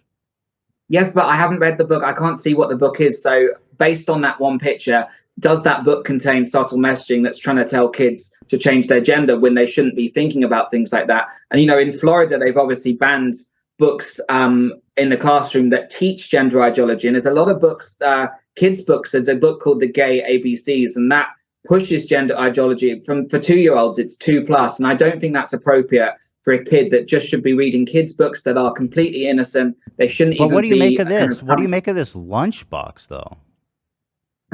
Why did you keep going back to the lunchbox? Because it's got a picture of a trans woman on a kid's lunchbox. Got a picture of a K-pop star on the lunchbox. Who's the K-pop star? Who's the K-pop? Come on, Ethan, it's you, right? It's me. It's you. And this K-pop star is a trans woman, right? I was trans at the time. The image doesn't necessarily depict any kind of gender. So you're saying, did the photo of you? Not even it's not even a photo of me. It's literally a cartoon. I had an anime cartoon drawn of me. Right. Right. Would you buy it? Sorry? Would you buy it for your kids? I mean, Did I you wouldn't find it want to. inappropriate? I wouldn't just because I don't want to support you financially. But thanks. but theoretically, I don't think I'd have a problem with. No, I wouldn't have a problem with my children looking up to a trans person. Of course not. What would be wrong with that? No, and Ethan, look, I don't have a problem with trans people at all. I'm just saying that certain things, when it comes to gender ideology, if transgenderism is being pushed on young kids in preschool or even elementary school when they shouldn't be thinking about that, I think it's wrong to expose them to that. I think Exposing them it's to important kids trans discover who they people. are. Exposing them to trans Sorry? people, like this lunchbox is. Right? You're really obsessed with that lunchbox. You need to get one. But I think it's a really important point that you're not, coming to terms with. We're exposing kids to a trans woman. Don't you think that's wrong? Why is it still on your website, at least, It's come on, Ethan. I don't know what to say. It's a cartoon of a K-pop star, and it's very innocent. It's just like a little anime drawing. It's nothing. If I was doing something inappropriate, if I had, protect trans kids on there, that would have a message. That would have a loaded gender ideology message. But it literally says Ollie Squad with a cartoon of me doing the peace sign. It's like super cute, super innocent. Just like most K-pop stars are like super cute, Nothing wrong with that. I mean, aren't you making like the Higo face a little bit? What, do you think I should make it more masculine? No, the Higo face is like some kind of hentai thing, isn't it? I have no idea. That's when you cross your eyes and stick out your tongue. Oh, really? Well, my eyes are You don't wide know open. about that? My eyes are wide open. I Hold do on, watch hold on, some hold on, anime, hold on. but I don't Hold on. know. You don't know about the Higo face? No. I don't believe you. Come on. No, I watch anime like I watch Attack of the Titans and That's stuff, straight but I'm cap, not my familiar brother. with... This is it, and you can see the resemblance, right? Here's the Ahigo face. Go on. It's like a hentai reference. Okay. But you see the resemblance, right? Can you put them side by side? Sure, yeah, I'd be happy to. I mean, that's quite a cute drawing. Right, but that's like a woman like orgasming is what that is. Well, or like that's not lustful. what I It's like a lustful kind of sexual gratification. Adrian, you're face. really clutching at straws. Am I'm I? literally like, I've got my eyes open, I'm doing the peace sign, and you're trying to dissect it and say this, honestly. Right. It just seems to me that even as a trans person, you shouldn't be exposing kids to that. It seems like you're shoving gender ideology down kids' throats by selling them a lunchbox with a trans woman on it. You don't see my point at all? You don't get it? No, I don't. I would see your point completely if, for instance, it had messaging on there, like some political, because I don't think kids should be exposed to politics either. Political or gender ideology message. If that was on there, that'd be different. If it was a sexually suggestive image, but this is literally an innocent cartoon. I've got my eyes open. I'm doing the peace sign. You could not get innocent. What do I need to do, Ethan, to please people? Do I have to close my eyes? Well, I personally don't necessarily have a problem. What is your fascination with the eye wideness? I haven't said anything about that. About what, sorry? You said, what do I have to close my eyes? I didn't know what that meant. You kept mentioning about the eye wideness of how wide it is. I don't know why you keep bringing that up. No, I'm just saying that, look, in the picture, my eyes, it's not even me, by the way, it's a cartoon, but the eyes are very wide open, glistening. I'm just saying, what's wrong with having my eyes open? We're human beings. We have to have our eyes open. Why you're would it talking be about better eyes if I close my eyes? Would it be better if I close my eyes? I don't know. I don't know what that means, Ollie. Here's a reference to popular culture with the Ahigo face. It's, kind of an e-girl thing. You're probably aware of that. Well, I'm not an e-girl, so I wouldn't know. Yeah, but you're on the internet, and it's from anime, which you seem to be. Okay, but let's move on. I do know anime and stuff. I don't know anything to do with that pose. Literally, I've got my mouth open like this. Peace. I always have my mouth open, Mm-hmm. Sure. Come on. Let me see that again. Looks really natural when you do it. Thanks. Yes, girl. So but you identify as a male now. You're not trans. We're over that. No, I'm basically I got to a point where I was going to probably die from all the surgery I was doing. And, I was really mentally struggling. Had a lot of mental health struggles based on a variety of issues, which I talk about in my book, from when I was being bullied very severely as a kid. I was always told I was ugly, or I looked like a monster, or I was more feminine, or I had man boobs. So I just used to have all those things, and it left me with traumas. So it kind of messed up my head. And as an adult, I didn't deal with that in the way that I should have. I should have had therapy. I should have spoke to someone. Instead, it was almost like self-harming. So all this crazy surgery was me kind of kind of lashing out at the bullies, and it was very, very destructive for me and for other people. So, So, you know, do you I'm think glad to be that over that. do you think that people who are bullied are at a higher chance of becoming trans? Yes, definitely. So I talk about this in my book. There's a lot of studies. There was a study in Finland by the top transgender clinic that was basically transitioning a lot of kids. And they said I think it's around 45% of the kids had experienced severe bullying. So that led to their gender dysphoria identity. But there's also the other side your where theory is that the bullying leads to the dysphoria, not the dysphoria leading to the bullying, which would be more logical. No, I was just about to say as well, but there is also the flip side of that, where the kids are being bullied because of their identity, you know, because maybe a boy is more feminine or a girl is more like a tomboy. So they're also being bullied for that. But in certain studies, the one in Finland at Tampere University, they found that there was a significant correlation between a kid being bullied and then the onset of their gender dysphoria coming afterwards rather than before. But, you know, of course, it works both ways. Let's see here. I have that theory you're citing in front of me. Tampere University, Finland, yeah. Here it is. Let's read the conclusion. Here. There's the abstract and everything. Let's see. The conclusion says gender identity, especially non-binary identity, is associated with both being bullied and perpetrating bullying, even when a range of variables, including internal stress and involvement in bullying and the opposite role, are taken into account. This suggests that bullying during adolescence may serve as a mechanism of maintaining heteronormality, which I think what that means is that the bullying actually results in people rejecting their transness in favor of heteronormality. I think so it seems to be saying the opposite actually of what you've claimed it said. Do you see what I'm referring to? Heteronormality? Yeah, no, I see that. I see that okay. article. That, you know, if you actually read the full study, which That's I've read the the full conclusion. study, you can find it on the National Institute of Health. Oh no, this is the study. Yeah, let me have a look. Yeah, no, this is the study. It's the .gov. Finland, yeah. Yeah, this is it. And then this is the author's conclusion right there. I mean, that's pretty much that. This is the one you're talking about. Do you disagree? Yes, but the study's also saying it's associated with being bullied and being the perpetrator. So it's basically saying that either but the message. This is the last sentence. So let's read this together carefully. Mm-hmm. It suggests that bullying during adolescence may serve as a mechanism of maintaining heteronormality. So, do we understand what that says? No, I get what it's saying. It's basically saying that some of these kids that are being bullied will maintain their original identity because of the bullying. Correct. But the study also, if you read the full study, the study also speaks, there's a high correlation there's two different findings in the study. There's a finding that around 45% of the kids are bullied, and that causes the gender dysphoria. And there's also a part of the study which also says, like the conclusion is finding that some of these kids are bullied because of their gender dysphoria, and it makes it worse. So there's it two seems like findings. if two outcomes are possible, then it doesn't seem that interesting. I wonder why you bring it up. Well, no, read the full study. It also talks about the correlation between autism. I mean, this is the author. They wrote the conclusion right here. This is their. That's a small summary on Yahoo that's News. The author. That's the author. That's their conclusion. Correct. Right. But if you read in the Who National better Institute to draw of a Health, conclusion than the author of the study? No, I'm not saying that. I'm just saying I've read the full study multiple times on the National Institute of Health. Mm-hmm.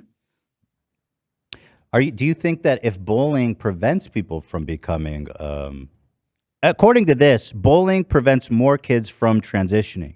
Do you believe that we need more bullying? No, I'm an advocate against bullying. I think whoever gets bullied, it's so wrong. I've been bullied myself, and I'm an advocate. But if for trying to bullying stop results that. in less transitioning, then that, according to what you're saying, is the best outcome for these kids. No, I don't agree at all. No kid, even if a kid is feminine or a girl is a tomboy, they should not get bullied. No one should get bullied. They should be provided with support. But if somebody wants to transition, I'm not against people transitioning. I just don't think it's right as a kid, because a lot of these kids are going through so many issues during that time.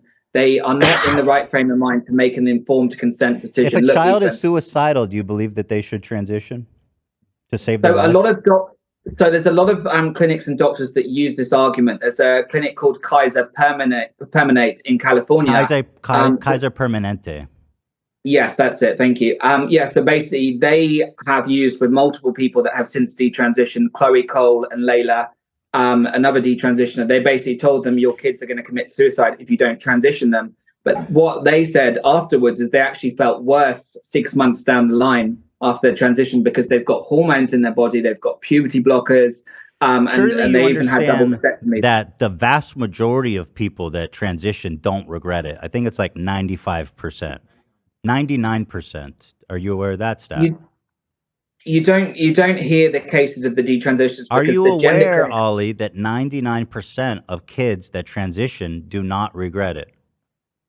No, I don't support that statistic. I think it's wrong because these clinics. From what authority do you disprove that statistic? Well, look, these clinics make these studies. They don't even do follow-up studies. There's an example of a Do you clinic not trust called the studies? Tabitha- Because you just told me to read one. Look, what I'm saying is the gender clinics make billions of dollars every year. Their studies are skewed and biased. In a They review don't of do follow-up. 27 studies involving almost 8,000 teens and adults who had transgender surgeries, mostly in Europe, US, and Canada, 1% on average expressed regret. For some, regret was temporary, but a small number went on to detransition.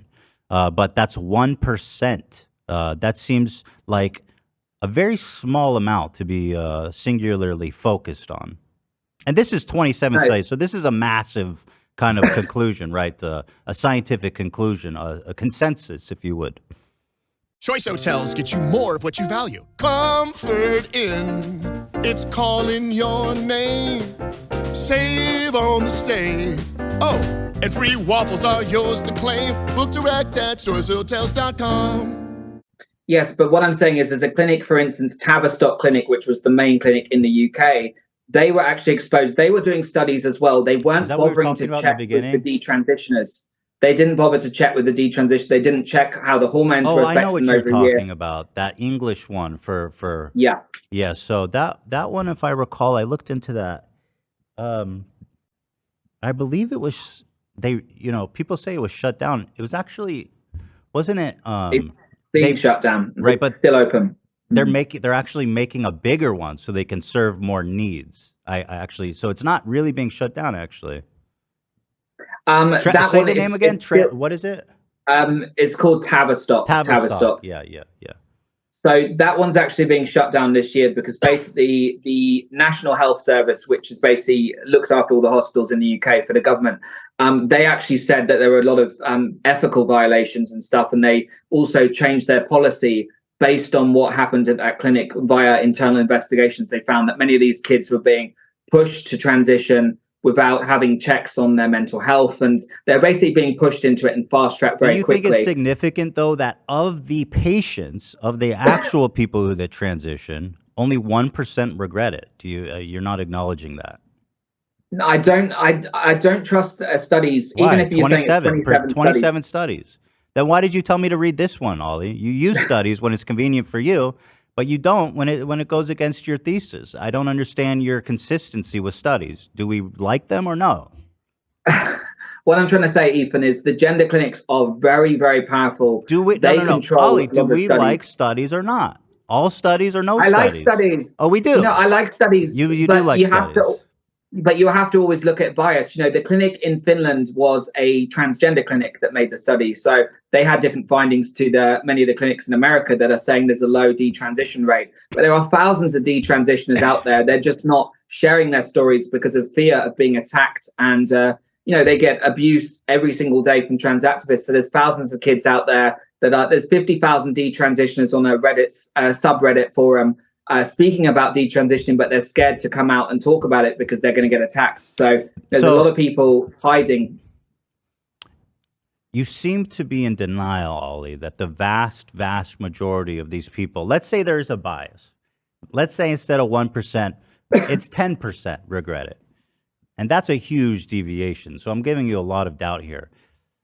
If 10% only regret it, do you think that on whole, of the 90% who don't regret it and who had what they consider life-changing health care, why would you seek to deny them life-changing health care? When they, Well, Ethan, they say, this saved my life.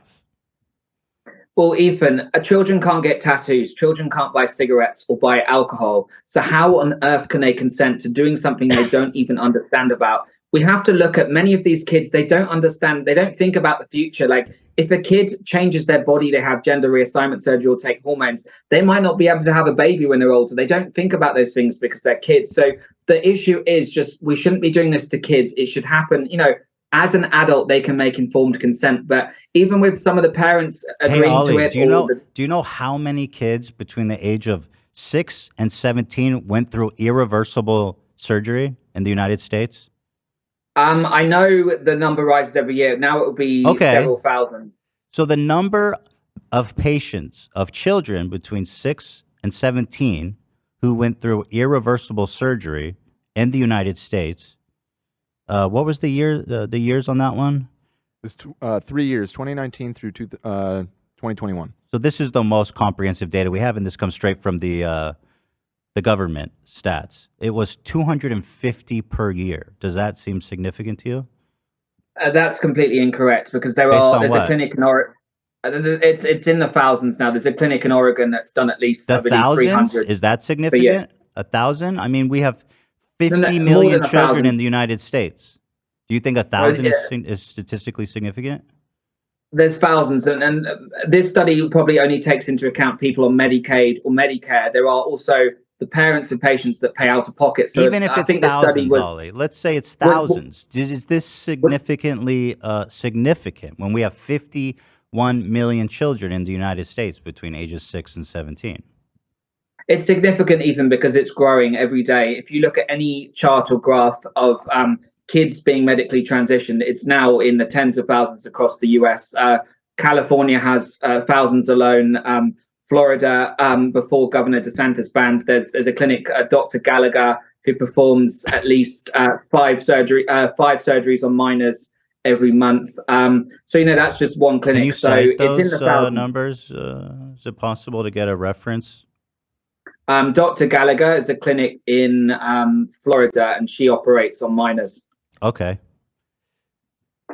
And so what is wrong with the number going up? I mean, let's say it goes up from 1,000 to 2,000 in the whole United States. I mean, so obviously one would assume, right, Ollie, as people become more educated and aware of transgenderism, and we've seen the same thing with homosexuality, which of course you are a member of the LGBT community, in the 50s, as being gay became more acceptable, you saw the numbers significantly rising during that time. I'm sure you know that, right?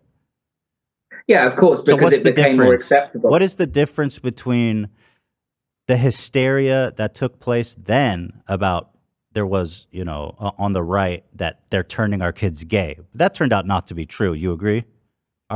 Yeah, absolutely. Okay, good. So hold on to that. So now today, we see the same graph going up of trans kids getting surgery or gender affirming care or whatever. So why is it that you today can draw a conclusion that was the same conclusion in the 50s that you disagree with, that trans kids are being influenced societal to become trans? It seems to be a glaring contradiction in logic. It's not just random based on the fact that it's easier for people to come out these days or identify in different ways. It is a concerted push, Ethan. So there's now That's what over they said 60, about gay people. Ethan, there's now over 60 pediatric gender clinics that have opened within the last 15 years across the US. They weren't there before, so they are profiting from this. They're opening clinics because they know they can profit. So when they push, through popular culture or push transitioning via TikTok trends, they are profiting from that. So it benefits them if society and children are being confused and indoctrinated in schools or via social media, because they can get more patients through their door. So that's good, but let's focus on this issue that I want to nail down. They said that gay kids were being influenced to be gay. You disagree with that now, and you're one of the people that says kids are being influenced to become trans, and it's the same curve. How do you not, why is that curve not just the result of it becoming more acceptable in society? 'Cause it's the same curve, right? Same curve. It's a huge curve, you know, and it's really in the last 5 years since TikTok came about. We're seeing so many. There's about Well, 2.2 billion views. what does it matter how they become aware of it? I'm telling you, it's the same curve. What I'm trying to tell you is that there are influences now that didn't exist 10 years Like ago what? that are pushing kids. So, for instance, TikTok, there's about 2.2. So TikTok is turning people trans, where back in the 50s, people said it was like rock and roll music, it was movies, it was hippie movements. That wasn't accessible to the generation before them. I don't see the difference. What I'm saying is that kids are being exposed to influences that they didn't have before. Same you know, in the if kids are 50s. being on. Sorry? The same in the 50s. The kids who were coming out as gay were also exposed to things that weren't accessible to generations before them.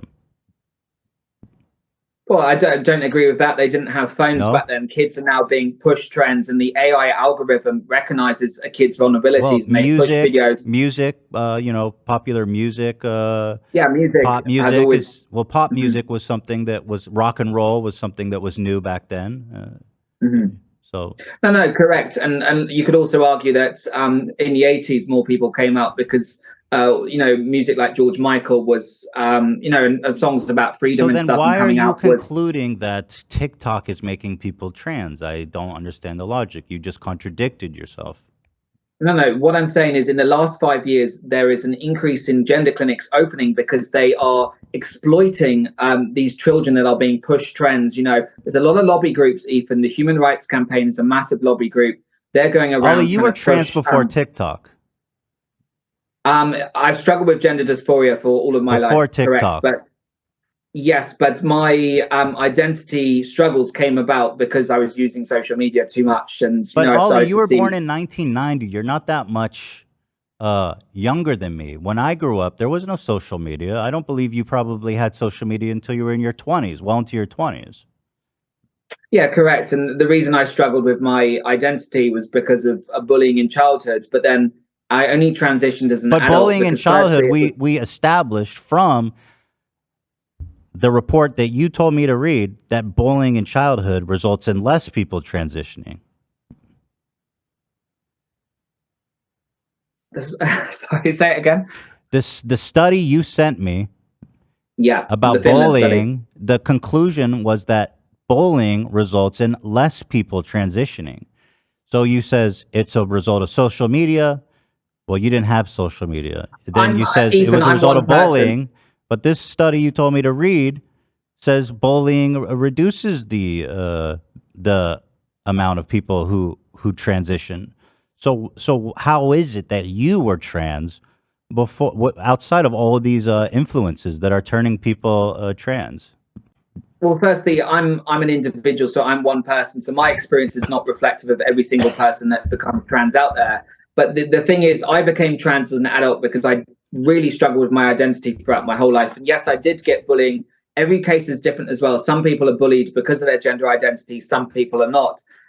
So every single case is different. But the reason I became trans was, you follow my journey, the Korean stuff. That was me trying to find myself and trying to, fit in because I hated the way I looked. Ollie, if your journey is a personal one, which I totally understand, then what gives you the right to project your personal experience onto others? Well, I speak to detransitioners every day. I speak to parents. I speak to women. So and don't they you are that, very that assumes a bias, Ollie. You're talking all day to detransitioners. We've also established, because we, I think, like studies, or I don't know if we decided, I think you said you like studies, because 27 of them made a consensus that 99% of people that transition don't regret it. So if you spend all day talking to the 1% that do regret it, don't you believe that underlies a bias? Well, no, I don't believe it because I talk Really? to all sorts of people. I talk to parents that have trans kids, and they're trying to navigate through that. And the general consensus with everyone I speak to, because I'm not right wing or left wing. I'm just very much in the center. I'm just trying to help people using my platform to try and help people. The general consensus is we shouldn't be doing this to kids. And there generally is a concerted push over the last 5 years to medically transition children. If kids want to experiment, if a girl wants to be a tomboy, nobody has a problem with that. If they want to become trans as an adult, that's on them. But the issue that I talk about every day, I talk with parents, I talk with all these detransition, is when this happens to kids. That's the issue I'm speaking about. Right, it's but that's so not about rare. people being trans. Let me ask you another question, just to pivot a little bit. I'm one of the people that would say Ollie London is willing to do anything for attention. You have probably some kind of, I don't want to diagnose you, I'm not a psychiatrist, but there is some craving for attention, clearly, right? Good or bad. I mean, you said about like Korean, you said your pronouns were core Ian, you said you were going to get your penis size reduced so that you could look more, you could be a more authentic Korean. I mean, these are not serious things. You seem to be a provocateur. Is it possible that you are participating in this right-wing grift because, one, it's making you a lot of money, and two, it's getting you a lot of attention? Is that possible, that you actually don't care and that your beliefs are empty? Is that possible? No, absolutely not. So when I struggled with my identity for years, I generally was struggling and I was lashing out at bullies. And the more I would get bullied online by YouTubers and people on TikTok, the more I would act crazy because I was trying to feel validated and loved. And it was very unhealthy. The Ethan. I'm not conservative hiding that. movement has offered you quite an open hand. They're very glad to be using you as a mouthpiece against trans people. So it must feel good to be being accepted from somebody, even if it is at the detriment of many people who are at risk, trans people. It must feel nice to have people supporting you. No, it's nothing to do with that at all. I could have easily continued doing K-pop. I could have focused on TikTok, which, I used to really enjoy doing TikTok. I'm not the best singer. I like to make fun, entertaining videos. I could have stuck with that. In actual fact, when I detransitioned, I lost so many brand deals. I lost all my invites to New York Fashion Week. I was front row every Yeah, but now season. you're I on lost all Tucker my Carlson. I mean, that's the biggest show in the world, or it was. Rest in peace to the GOAT. Yeah, he was the original GOAT. But no, it's nothing to do with that. So you say it's not possible that you are just doing this for attention. If we go back, here's a recording of you saying that you're using the BLM movement for attention and for cameos. Here, listen. Millions. So it's basically every time I do a music video, it's like, if it's 1 million, it's £1,000. So, if I just keep releasing music videos, that's like enough. And then also because I've been a lot on Twitter, there's been so many people talking about me on Twitter because I'm supporting the Black Lives Matter and protests and stuff. So I had 200,000 views on the video. So because of that as well, I'm getting a lot of requests. So it's just, I'm just staying relevant in the news, on TV and stuff, because the more exposure I have, if I'm trending on Twitter or whatever on TV, then the more cameos I get. So yeah, So here you say you're supporting BLM to stay relevant and because it gets you more cameos. Have you been getting more cameos since you went right wing? Well, firstly, that audio was from a number of years ago. It was edited deceptively by somebody that was completely uncredible. And just basically desperate for attention. It's your voice, correct? It's my voice, but it was edited deceptively to try and make me look bad. So what's the deception? So I'm not doing any of this. What I'm doing now is to try and help people.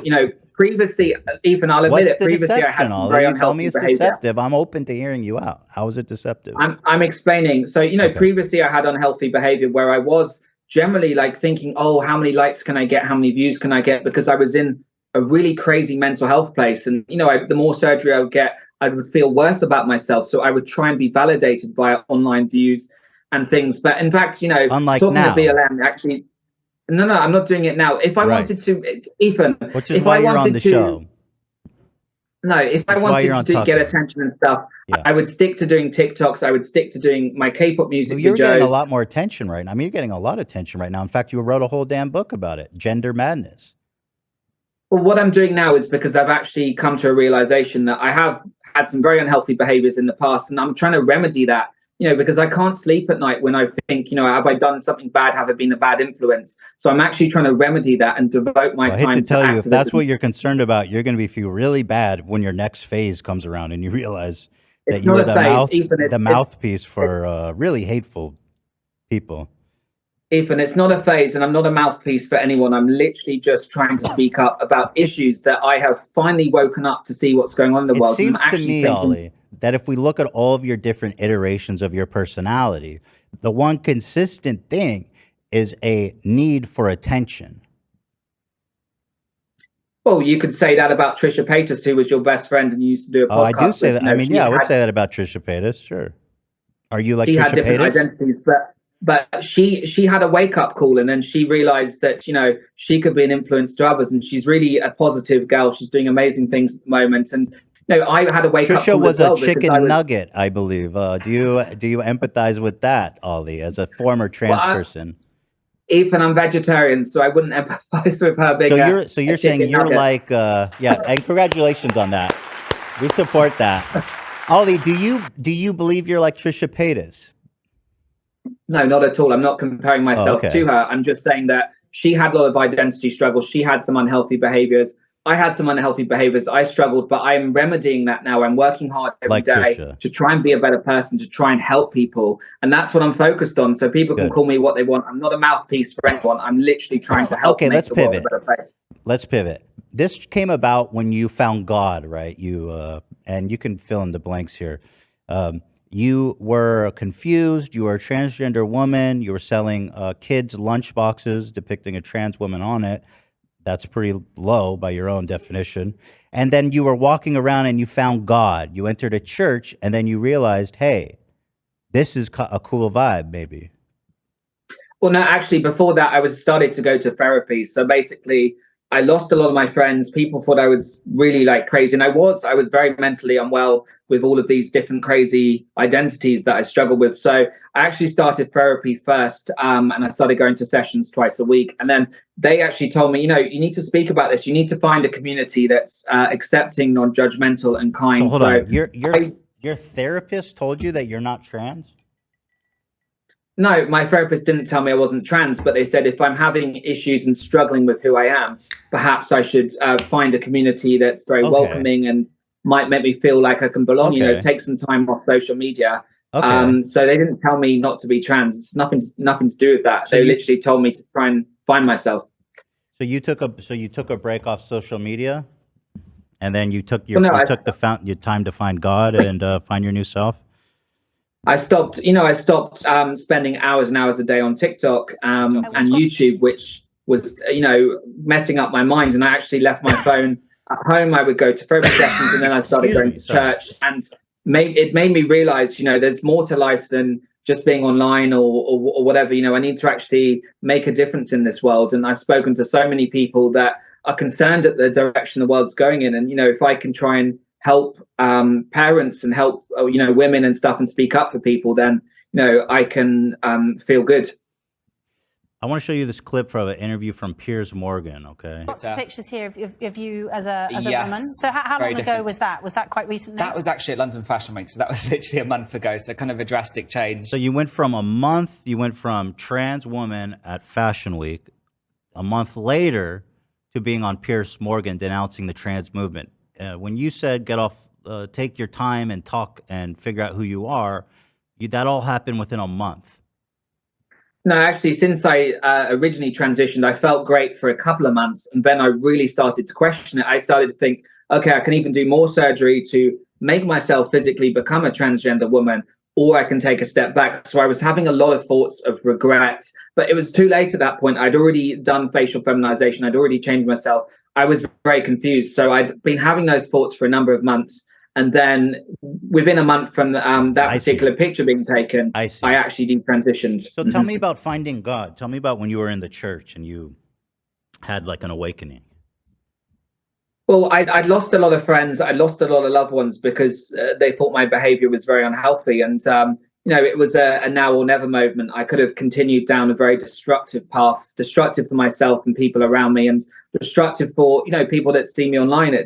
I think I was, not a good role model, and I deeply regret that. So were you trying to be a role model? I find that interesting. No, well, at the time in my delusion, I thought I was a role model for people that liked K-pop and wanted to be a K-pop star. So then I started going to church to try and take some time out to think about my life and think, what is the next step for me? And then, after spending some time going to church sessions and sermons, it made me realize, just try to find acceptance with who I am and stop doing all this craziness and try to get back to the real me. And that's the most important thing. I've heard you mention the real you being a British man. But if you talk to other people, I think they might say the real them. And as I think you would agree, people are born gay. They don't choose to be gay. Do you agree with that? Yes. Okay. Yes. Okay. Okay. So then why? And I agree, and I believe that some people generally feel trans since they're born. I do believe that. So God made them that way, right? So God would have made them that way. I just believe that some people are born as trans, but my issue is kids being indoctrinated to transition when they didn't think about that before. So however you're born, that's the way you feel, then that's okay. But I don't believe in people that wouldn't think about these things being indoctrinated to change. Because you said you want it, because when you're on these shows, you kind of make a point about being like, I'm going back and I'm being true to myself, implying almost that like this trans thing is just some kind of silly, psychosis you had. But you're saying now being born trans is actually a state that God creates people in. I'm saying that some people are born trans, some people are born gay. Does God make people trans? I'm not saying anything on that subject. Why? I'm just saying that some people everybody feels different. Everybody feels different. Wait, why are you not but unwilling to say that God makes people trans? I'm just saying that people are born in different ways. They feel different. Some people might be born intersex. Some people are born gay. You talk about God going back to how God or Jesus intended me. So I feel like this is an interesting point to resolve, because this is something that you bring up in your interviews. God makes people trans. I find that to be. I never said God made people trans. I never said God didn't make people trans. Does God make people gay? Does God make people gay? I'm just saying that people are born in different ways. Because you said you were born gay, and so I was born a man, and then as a teenager I became gay. So it didn't happen from birth, but I struggled with I was very feminine. I struggled with my identity as a kid. Was that your choice or God's choice? There's a lot of influences that influence people in life. God is all powerful, right? No, perhaps I wouldn't have turned out the way I did if I wasn't bullied, or perhaps is God all powerful? Yeah, God is very powerful. Yes, absolutely. All powerful. But is God all powerful? God is all powerful, but there are. So then He made you gay and trans people trans. No, there are. Why would God all powerful make someone so confused that they wanted to be trans? Well, actually, logically, it doesn't even make sense. If God is all powerful and He creates a being, and then this being lives through their lives and then says, "Oh, I want to transition," God made them that way. If God is all powerful, it's all part of His design. God wants people to be trans. Well, there are societal, environmental. God created society. Yes, correct. But I'm just saying there are. There's a lot of human factors that influence. God created people. humans. If people are, yes, I know that, but if people are exposed to gender ideology, God created gender ideology. What I'm saying is a lot of these people would not have felt this way when they're born, but they're being pushed by society. God created society to think that they're going to transition. God created society and transitioning as an operation. I mean, just where am I logically wrong? I don't see any logical conclusion that doesn't come to the idea that God made people trans. I never said God made anyone trans. I just said that society and the environment around people influence people. He's all powerful, right? You said He's all powerful? Yes, God is all powerful, but also humans have influences on other humans. But He made humans. But this isn't going anywhere. It's not, is it? Okay, let's go on. Do you believe that the Bible is against transgenderism, or what's your thought on that as a I guess a newborn Christian? Well, the Bible was written a long time ago, and there are things in the Bible, such as in the Old Testament, that aren't relevant to today's society. We know that. So we have to adapt what was written 2,000 years ago to the modern day. But I'm not one for policing how adults live their lives. But I think transgenderism wasn't in the Bible because there weren't trans people visible back then. Of course, no. Look, I've even got this in my book. Even there was a Roman emperor that was trans. He used to dress as a woman. So we know there's instances, but I'm just saying in the Bible society itself, there's no influence reference him? to that. Did society influence the emperor to be trans? Well, I wasn't alive then. Well, but, hold on. You he wrote was- about it in your book. God dang, man. Yes, but so there were some Roman scholars that were around at the time, and taken from their writings, he used to dress as a woman, he used to act like a woman, and his wife would have to call him ma'am. Now, I wasn't around back then, so I don't know the exact details, but he thought he was a woman. So, maybe he could have been born like that. Some people are born like that, and they generally think that they're in the wrong body. So, You don't have an opinion on if the Bible supports transgenderism or not, or Well, the or Bible was homosexuality even. no, the Bible was written a long time Well, ago. yeah. before Then these why? were- But surely, I mean, why use the Bible as a guide for anything in your life if it was written so long ago? I don't understand that point. Because Ethan, because there's many teachings in the Bible that are very, very positive. About love and acceptance and kindness, and trying to help humanity. It was written a long time ago. So, like I said, the Old Testament. There's has also a things that story would be about this, relevant like now. sisters raping their dad. Well, that's what I'm saying. The Old We don't Testament like that has one. things. Okay, I like your optimism. So I'm saying the Old Testament Oh, has we're things not that doing the aren't- Old Testament. By the time I hit my 50s, I'd learned a few things, like how family is precious. Work can always wait. And 99% of people over 50 already have the virus that causes shingles. Not everyone at risk will develop it, but I did. The painful, blistering rash disrupted my life for weeks. Don't learn about your shingles risk the hard way. Talk to your doctor or pharmacist today. Sponsored by GSK. Okay, cool. So we don't believe. Okay. I heard you when you're on these shows. I notice you talk a lot about this specific story of Jesus that inspired you. How he helped the lepers when nobody else would, and that you, at the time when you found Jesus, you felt like the leper. You like that? That's a nice story. Well, I thought it was a good analogy because I felt like for many years I was rejected by society. I was treated like an outcast, just like the leper. So I thought it was a good analogy to me. Actually, I agree. It is a really good analogy. What other Bible stories do you like? So there's the tale of the lost sheep in Luke, the parable of the lost sheep, where a sheep goes missing from a flock of 100, and the shepherd decides, should he stay with the flock or should he go and help this sheep? And he actually goes into the wilderness to help the sheep because he realizes that every sheep is one of God's children, so he needs to help them and be responsible for them. Which verse was that? I want to read that one. It's in Luke and Matthew. Luke and Matthew. Do you know the number? I can't give you the exact chapter, but you can look it up. Is there any other Bible stories you like? I'm looking for good recommendations. Yeah, there's also when Jesus met a Roman officer, and this Roman officer had a lot of power, but instead of abusing that power like many Roman officers did, he was actually kind to his servants. He had servants that were captured from battles, and they were working in his house, but he treated them the same he treated everyone else. So that's another great analogy that Jesus looked at people and helped people that helped other people, and kindness is very important. Do you know the verse on that one so I can reference it? I can't quote it off the top of my head. I don't know where that one is. But there's a lot of verses in the Bible, there's a lot of chapters, but I can tell you specific stories that I like. Okay. I was just testing you, Ollie. You know what I mean? I know. I was just trying to test you. I was trying to do a fast one on you.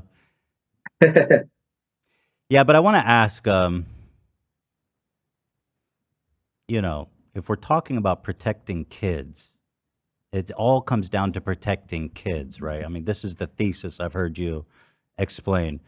So as a Catholic, what do you think poses a greater threat? Drag shows or clergy members?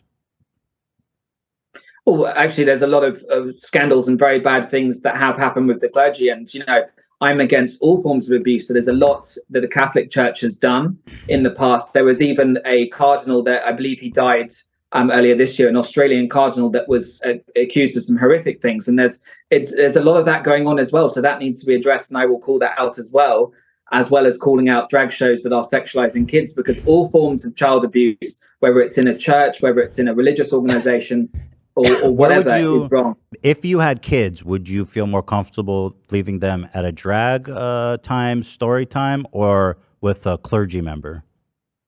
You know, if I had kids, I would actually be with them all the time. I wouldn't leave them anywhere. You would never leave them? No, because, you know, as a parent, hypothetically, you don't have to do it. I'm just talking hypothetically. Would you feel more comfortable leaving them with a clergyman, a member of the Catholic Church, or at the the drag queen story time hour?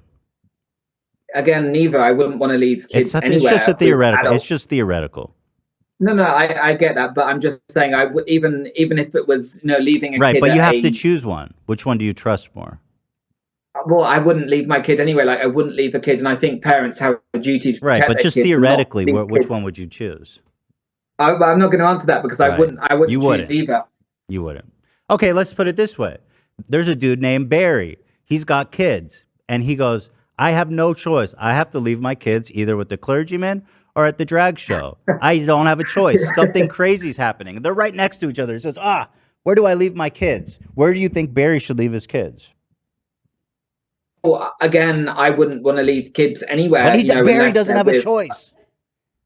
He doesn't have a choice. He's in this horrible predicament. But Ethan, I'm not Barry. I can't answer that question. Well, he's asking you for advice. Quick, Ollie, where should I put my kids? You put me on the spot. You know, I wouldn't, as an adult, like I would say Ollie, to Barry, as a just Catholic, be with your kids. As a Catholic, I find it very concerning that you are hesitant to even answer that question. No, I'm saying it doesn't matter whether it's a Catholic church, a drag show, or even an after-school club where it's, you know, the teachers aren't present. I wouldn't leave the kid anywhere. I wouldn't leave the kid at some weekend activity, like a sports activity. I think the parents should always be there. Right. So it's not a question of a church versus, you know, whatever. It's a question of just in general, parents should always be with their kids. But that's not reasonable. Parents can't always be with their kids. I mean, that's no, of course, it's not always reasonable. But I'm just saying, in an ideal scenario, you know, because look, there are cases that happen, many cases that don't happen. But I'm just saying, you've always got to be careful because there are people out there. Well, let's assume that you're a good Christian and you say I'd leave them with the Catholic Church. We've talked about the number of kids who are doing irreversible transitioning in America. It's very, very small. We're talking like 250 a year by my estimate. And that's based on government data. I know you dispute it. You know, there's a recent report that came out in France, and the reason I bring this one up is just because it's the most recent and comprehensive one. It's quite disturbing. This came out, I believe, in 2021, called the Independent Commission on Sexual Abuse in the Church. It was a huge government commission to look at this openly and honestly and try to figure out what's going on. 2,900 and 3,200 clergy members were involved in sexual abuse of minors during that period in France. Okay. It's estimated that they abused around 330,000 kids. Now, if you do a percentage of that, and this is really kind of surprising to me, and tell me what you think. Assuming there are around 15,000 to 20,000 clergy members in France at any given time, the percentage of clergymen involved in abuse of minors would be 15 to 20%. Yeah, that's absolutely horrifying. And also, there's in Ireland as well. There was a lot of abuse that was covered up. And no, it doesn't matter. Seems like that affects more kids. That is equally wrong. Whoever exposes kids, it doesn't matter whether it's a church or not. Raping a kid is equally as wrong as going to a drag show? Look, it's equally wrong if someone abuses a kid. So that's what I'm saying here. Okay. So if a kid is being abused... Is there any history of a child being abused at a drag show? When drag shows are sexually explicit... Is that the same as raping them? That is also child abuse. I'm just saying, if a drag queen performs a sexually explicit act in front of kids, that is abuse. If we're worried about the kids, we're looking. You're a member of an organization, which, by my estimate, which again is just an estimate, but 15 to 20% of the clergy members are sexual predators. Why is it that you're focused on the drag shows and not the Catholic Church, when per capita and the volume is way more in the Catholic Church? Well, the specific organization, Gays Against Groomers, is focused solely on the issue of indoctrinating children, exposing them to sex. If it was called, Catholics Against Groomers, that would be focused on that issue. But it's a specific issue. Not every organization can focus on every issue, but their job is to expose a specific issue within a specific group. And granted, like you said, there are, in France, there was in Ireland, some horrific cases. And, it's the job of the Pope and the Catholic Church to vigorously investigate that, because it's disgusting for any person, whether a clergy member or not, to abuse a child. It's absolutely wrong, and it should be investigated to the full. And every single victim It just deserves seems to justice. me a little disingenuous when you're going to point, let's say, you've got the whole hotel, a whole building, it's on fire, but but in the backyard, there's like a doghouse that's on fire. There's no dog in it, by the way. It's just a small structure. And you're telling the fire department, we need to put out the doghouse fire. Don't worry about the fucking massive apartment building that's on fire. Let's put out the doghouse. To me, that seems like you're focused on the wrong thing. What's the point of focusing on the doghouse when the whole building is on fire, right? Well, no, I mean, I talk up on my Twitter about all forms of abuse. If there's somebody that abuses a kid, if there's a news story, I do share on that. So, but I'm just saying the specific organization, Gays Against Groomers, focuses on a specific subject. But you're right, all forms of abuse are incredibly wrong, and they should also get light shed on them, 100%. Are you interested in firearm deaths of kids? Because that's the leading death, actually, of kids in America today. Yeah, that's absolutely horrific. What we see every day with schools being shut up, it's absolutely horrifying. Right, but somehow the drag Children, show. no, children should be. Ethan, we're on the same page. I just Children don't should be understand why the protected at all drag costs. show is more pertinent, because you're doing a tour, right? You're doing all the right wings. You even wrote a book, for Pete's sake, called Gender Madness. Why is this topic so important when we're talking about protecting kids, and there's just these incredibly more pertinent issues? Firearm deaths, the leading cause of death in kids, and you're talking about an organization with 15 to 20% of sexual predators, by my estimate. I just don't understand the focus on the drag show. Don't you think that the conservative movement is overly focused on transgender issues? Well, I mean, there's you've just highlighted there are so many different issues in the world, and I'm trying to focus on one specific issue that we have seen a rise in the last few years, a very shocking rise, But equally, the issue of kids in schools, that is horrific. Every kid should be protected and safe going to a school. Just like if a kid is at a church, they should be protected. No child should be getting abused. But I'm specifically focused on one subject right now because I've struggled with gender ideology. I've seen the trend. This is my But it's like area the of whole knowledge. right-wing apparatus is focused on that. Isn't that odd? I mean, it just seems odd that the entire right-wing apparatus is focused on trans issues. Do you find that odd? Why are they all so focused on trans issues? Well, I mean, they talk about a lot of other issues as well, but what's happening at the moment is there is a lot But of Right. They talk about a lot of issues, but I think we can all agree that that is that's kind of the most pertinent for them, right? Even in polls, it's a very even in polls, people say trans issues is the most important to them of conservatives. Why is that? Well, I mean, correct, because it is a very big subject right now, because we're seeing, every day these news stories of children with horrific stories at gender clinics. We're seeing, drag queens, not all drag queens, like I said, but we're seeing drag shows where they're doing very sexually explicit things. And it's become a real recent phenomenon in the last few years, and it's rising every day. So the reason conservatives speak up is because it's a rising issue. They're trying to counter it before it gets even more out of hand, because, we're seeing some very sad things. The Nashville police still haven't released the manifesto, but when Audrey Hale initially shut up that school, they said that the person's gender ideology may have played a role. They believe there was. Oh, but that's silly. a probability Because, I with that. mean, a lot of the... Well, have I mentioned that you're selling a lunchbox with A trans woman on it? I don't think you mentioned it, Ethan. No, I don't think you said it at all, actually. Okay. So how do you if I haven't mentioned it, how do you justify this? I've already gone through, I've already gone through it. Oh, we have talked about it. Okay. Okay. I'm just curious. Let me look at the photos. I mean, this is definitely for kids. It's pretty small. It can't even fit like a little bread in it, barely. And like, look how, I mean, these blueberries look monsters next to that. That's certainly for kids, right? Yeah. It's too small for Just an a cute adult. lunchbox. What's that? No, it's for anyone that likes K-pop. For anyone that likes K-pop. But grown-ups, I mean, my God, what are they eating for lunch? 5 blueberries? No, I would buy that because it's cute. You know, I think grown-ups like that. Wait, you would buy a lunchbox with a trans woman on it? Why would you do that? It's a K-pop. It's an image of a K-pop. I would buy it because it's cute. You know, I like K-pop stuff. I love Korean culture. It's a cute K-pop lunchbox. Mm-hmm. Mm-hmm. But clearly, you're not going to be buying it. Just because I don't want to support you financially, like I said. Thanks. Have you seen Bella Delphine's new merch? Interestingly, it looks quite similar to what you're selling. That's obviously, you've just photoshopped that. Oh, wait, how dare you accuse me of that? Excuse me, Ollie. Kind of I'll have you obvious. know that's defamation. Kind of obvious because it says Ollie Squad. Do you think the New Testament is child appropriate?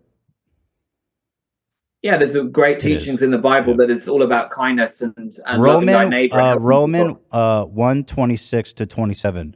For this reason, God gave them up to dishonorable passions. For their women exchanged natural relations for those that are contrary to nature.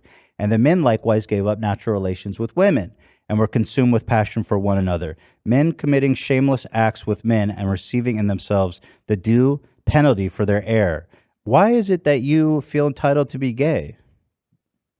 When it clearly states Like I said, that Ethan, like I said earlier, this book was written, a long time ago where ideologies were different, and Ollie, you can't come on, we interpret. can't play that game where you pick and choose the Even ones you you can't like. That's silly. You can't interpret every single line and take it as gospel. You have to choose the bits that are relevant to modern society and that are relevant. Well, what's to the point a of doing person, the whole about God's kindness. word thing if you're just going to pick the ones you like? I thought God's word was infallible. You can't be like, yo, God, I love you and you're infallible and all, but this one, it's a little outdated. That doesn't make a lot of sense to me. Ethan, just like with other textbooks from religions like the Quran, people interpret it differently.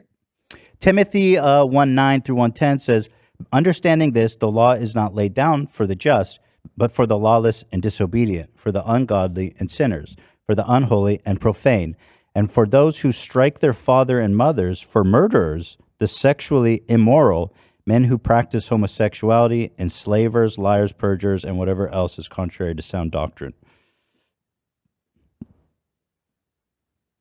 What about Corinthians 6:9? Or do you not know that the unrighteous will not inherit the kingdom of God? Do not be deceived. Neither the sexually immoral, nor idolaters, nor adulterers, nor men who practice homosexuality, nor thieves, nor the greedy, nor drunkards, nor revilers, nor swindlers will inherit the kingdom of God. There's a lot of lines that speak against homosexuality, but not a lot of lines that speak against transgender. So why is it that transgender, you should be more concerned about the fact that you are a homosexual? That seems to be a great sin. Well, again, like I told you, you don't have to interpret every single thing But there's from a the lot. Bible because There's like a lot of anti-gay lines. this was written in a time society Okay, let was me ask you completely this different, then. so you can't interpret every single word, but you can choose parts of the Bible that are relevant to you and the modern society and learn from them, like kindness, which is a very important message. Do you think it's kind to tell a suicidal child that they can't transition?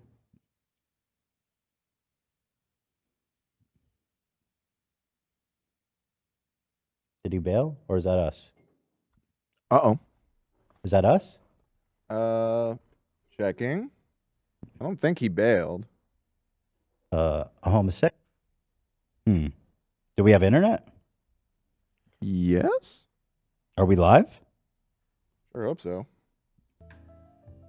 He's still in the Zoom. But are we? I mean, our internet works, right? Yeah. He just disconnected. Oh, so he's gone. Was he And over I'm here? back. Oh, you're back. Okay, good. Thank you. Yeah, Ollie. The Wi-Fi's gone, but I do have to go soon, Ethan, because it's Let quite me late ask you for me this. where I am. I understand. Thank you for spending so much time with us. You're welcome. You say you learn to be kind in the Bible. Do you believe it's kind to tell a child that they can't transition? No, but I think adults have a responsibility to help that child's mental health support. So whether that's therapy sessions If counseling. a child is suicidal, do you believe it's okay for them to transition? Well, the problem with what you're saying is that's the argument that many gender clinics use to coerce parents to transition their kids. But you actually have to treat the real issues, which is maybe the kid is suffering from depression or they have struggles with other What do you mean the mental real health issues? issues. No, but this is a real issue. Kids are suicidal because of their gender dysphoria. I mean, that's a real issue. But Ethan, what I'm trying to say is if you put a vulnerable kid that's already struggling with a mental health on very high doses of hormones or puberty blockers, Well, no. that is only, No, that's only going to that's lead to more after they issues. decide. That's after they decide. This kid is suicidal. The only way to save their life, as you hear from a lot of people, is to help them transition. What is wrong with that?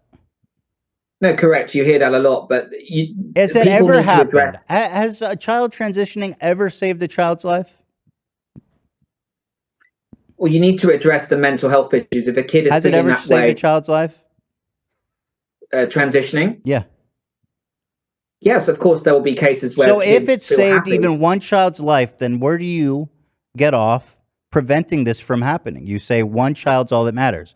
If you can admit to me that a child transitioning saved their life, even one of them, why would you support a movement that outlaws it? You support many of these- legislation that makes it illegal. Why is that? Because firstly, these are kids; they cannot consent to this. They do But it not saved their understand life. the long-term consequences. But you don't look at what happens later down the line, Ethan. You Like said, 6 years down the Ollie, line. we got to stick on this point. You said that transitioning has saved a child's life. Let's No, forget about I'm all the saying other there will be static. cases- Let's forget about all the other static. Why is it that you would want to outlaw a medical procedure that saved a child's life? That's Because not kind, it's- is it? No, you have to support the kids' mental health, but you cannot put them on hormones. Do or you give them believe that it gender should be reassignment illegal? surgery. Do you believe that it should be illegal for kids to transition?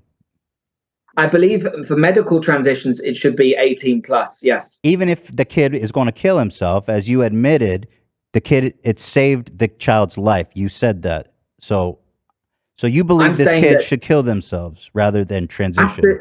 Absolutely not. Don't try to put words in my mouth. Well, I'm Kids need just mental okay. health. No, support. hey, I'm not trying to put any words in your mouth. I'm just trying to reconcile.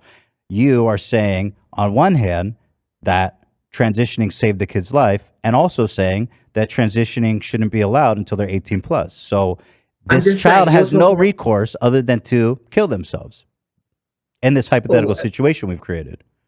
In this hypothetical situation, instead of that, actually take the kids to somewhere that's a safe place where they can be surrounded by therapists. Right, they do and that. people. But again, I don't want to focus on the static because this is a real situation. And let's say, even if it's just one kid, again, let's stay focused here, Ollie. One kid saved his life. You're telling that kid you cannot get that procedure. That's correct? I'm saying that kids can't consent to this. Kids need better mental health support. So there should be a focus on 18 mental plus. health You're support saying this rather kid than cannot get the medical procedure that transition. saved his life. That's what you're I'm saying. saying that it should. I'm saying that 18 plus for all procedures on kids because kids cannot consent, so they need mental health support instead. Well, right. So the kid would kill himself. No, you give the kid. But then mental why health did you support say that and it protect saves them. kids' lives, Ollie? Don't you understand? You're not making you sense. I'm saying that there will be some kids that may feel better and feel like their life No, has no, been no, saved no, no, after no. that. But You agreed with me, Ollie, just a few minutes ago that transitioning has saved kids' lives. oh, like anything in life, it can save lives. But also, a lot of people Like anything in will life, become- what does that mean? A thing. What no, else? a lot of people will become suicidal later down the line because their body is completely messed up. There, so many different issues with their health that they're not being informed about. So it's about 99% don't regret it. No, I'm just saying that it's informed consent. Kids can't consent. If Well, a kid is feeling that way, kids can't consent to anything.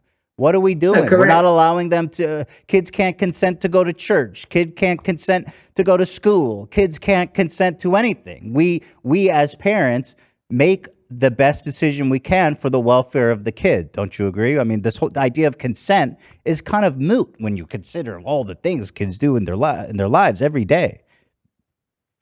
Well, it's like a little kid that wants to be a dinosaur. Do you suddenly give them a surgery? Do to look you like a think that dinosaur? wanting to be a No. dinosaur is comparable to gender dysphoria, which is a known medical condition? I'm saying that some You kids go through said different it's like phases. kids wanting to be dinosaurs, Ollie. I don't understand the comparison. Well, no, it is. It's like some kids change their mind about certain things. They're not mature enough to make these decisions. Do So you a think kid might wanting say to their be a parents- dinosaur is comparable to being trans?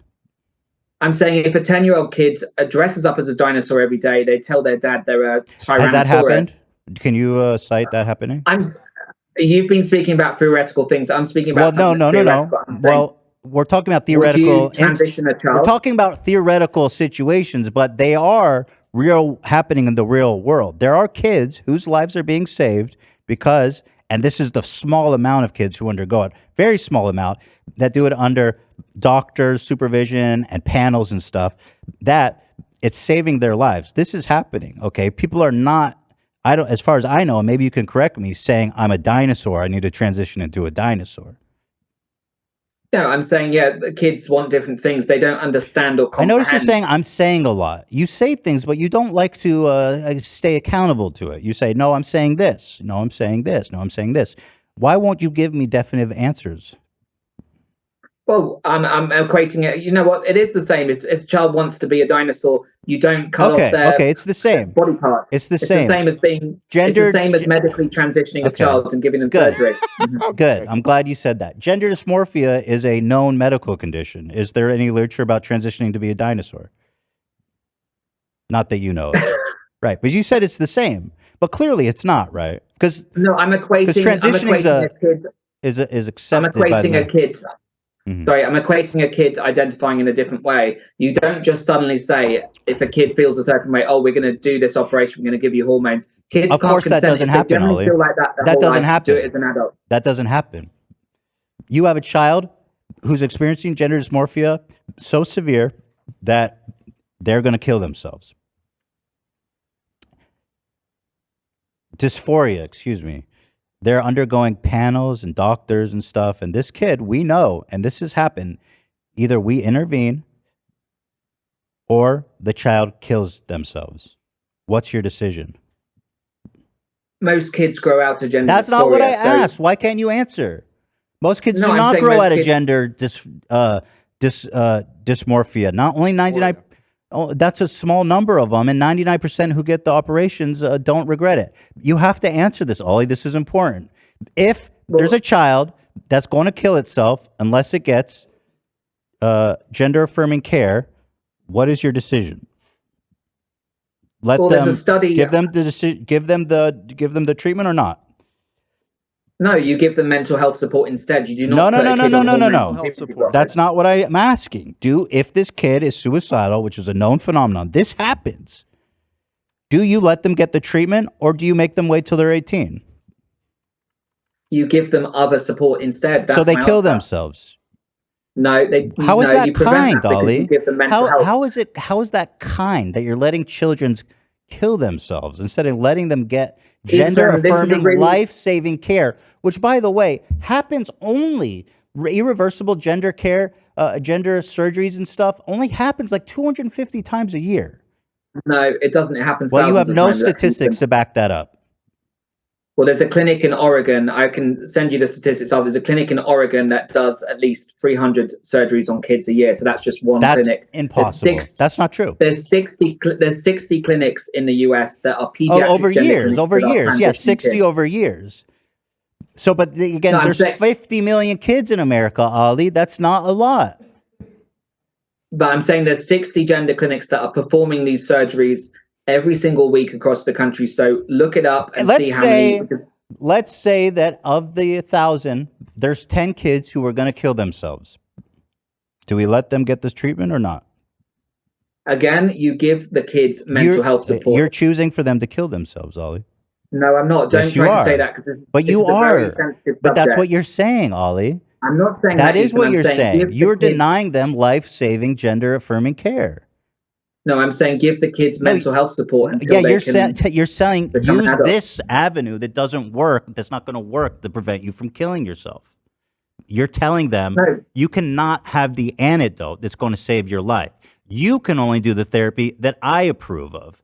You can only do the therapy that I say is okay for you, Ollie. You went through this whole gender transition. Why do you deny people the journey that you yourself had? Because I had that journey as an adult, and even though I regret it, I was an adult. But kids cannot consent. So I'll say it again: kids should can't not be on consent any to form of anything. hormone. Kids can't consent to anything. But Ethan, this is irreversible. We're not just No, talking it's about not. something. Sometimes it's not. Most of the times it is reversible. And No, and when it's not reversible, it's done under extreme care, under doctor supervision. You want this kid to kill themselves, Ollie. How do you live with that? How do you Ethan, betray the community, the trans community that you're a part of?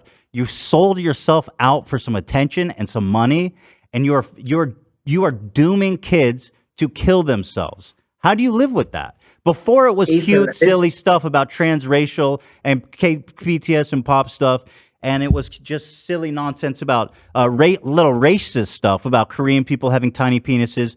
But now you're actually delving into transphobic, violent transphobia that is going to result in kids dying. You're going to have to reckon with that, Ollie.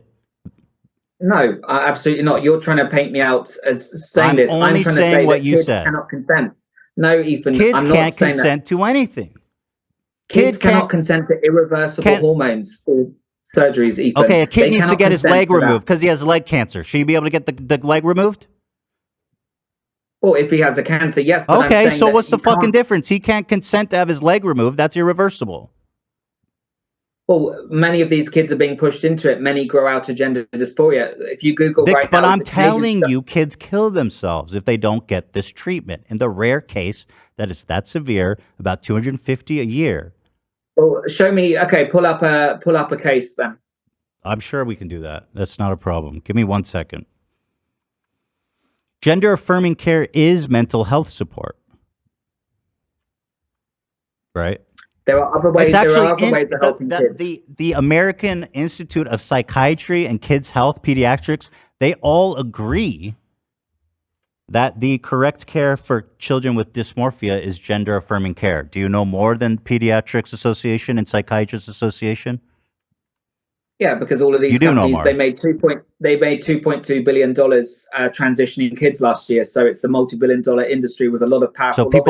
So people make money from it. So therefore, we shouldn't let kids save their lives. No, you can provide. I'm not going to keep going on about this same thing. You can provide kids with the right mental health support that doesn't include putting them on harmful hormones that can cause irreversible issues. And when they You're become right. an We should adult- make it free. You're right. People shouldn't be charged for it.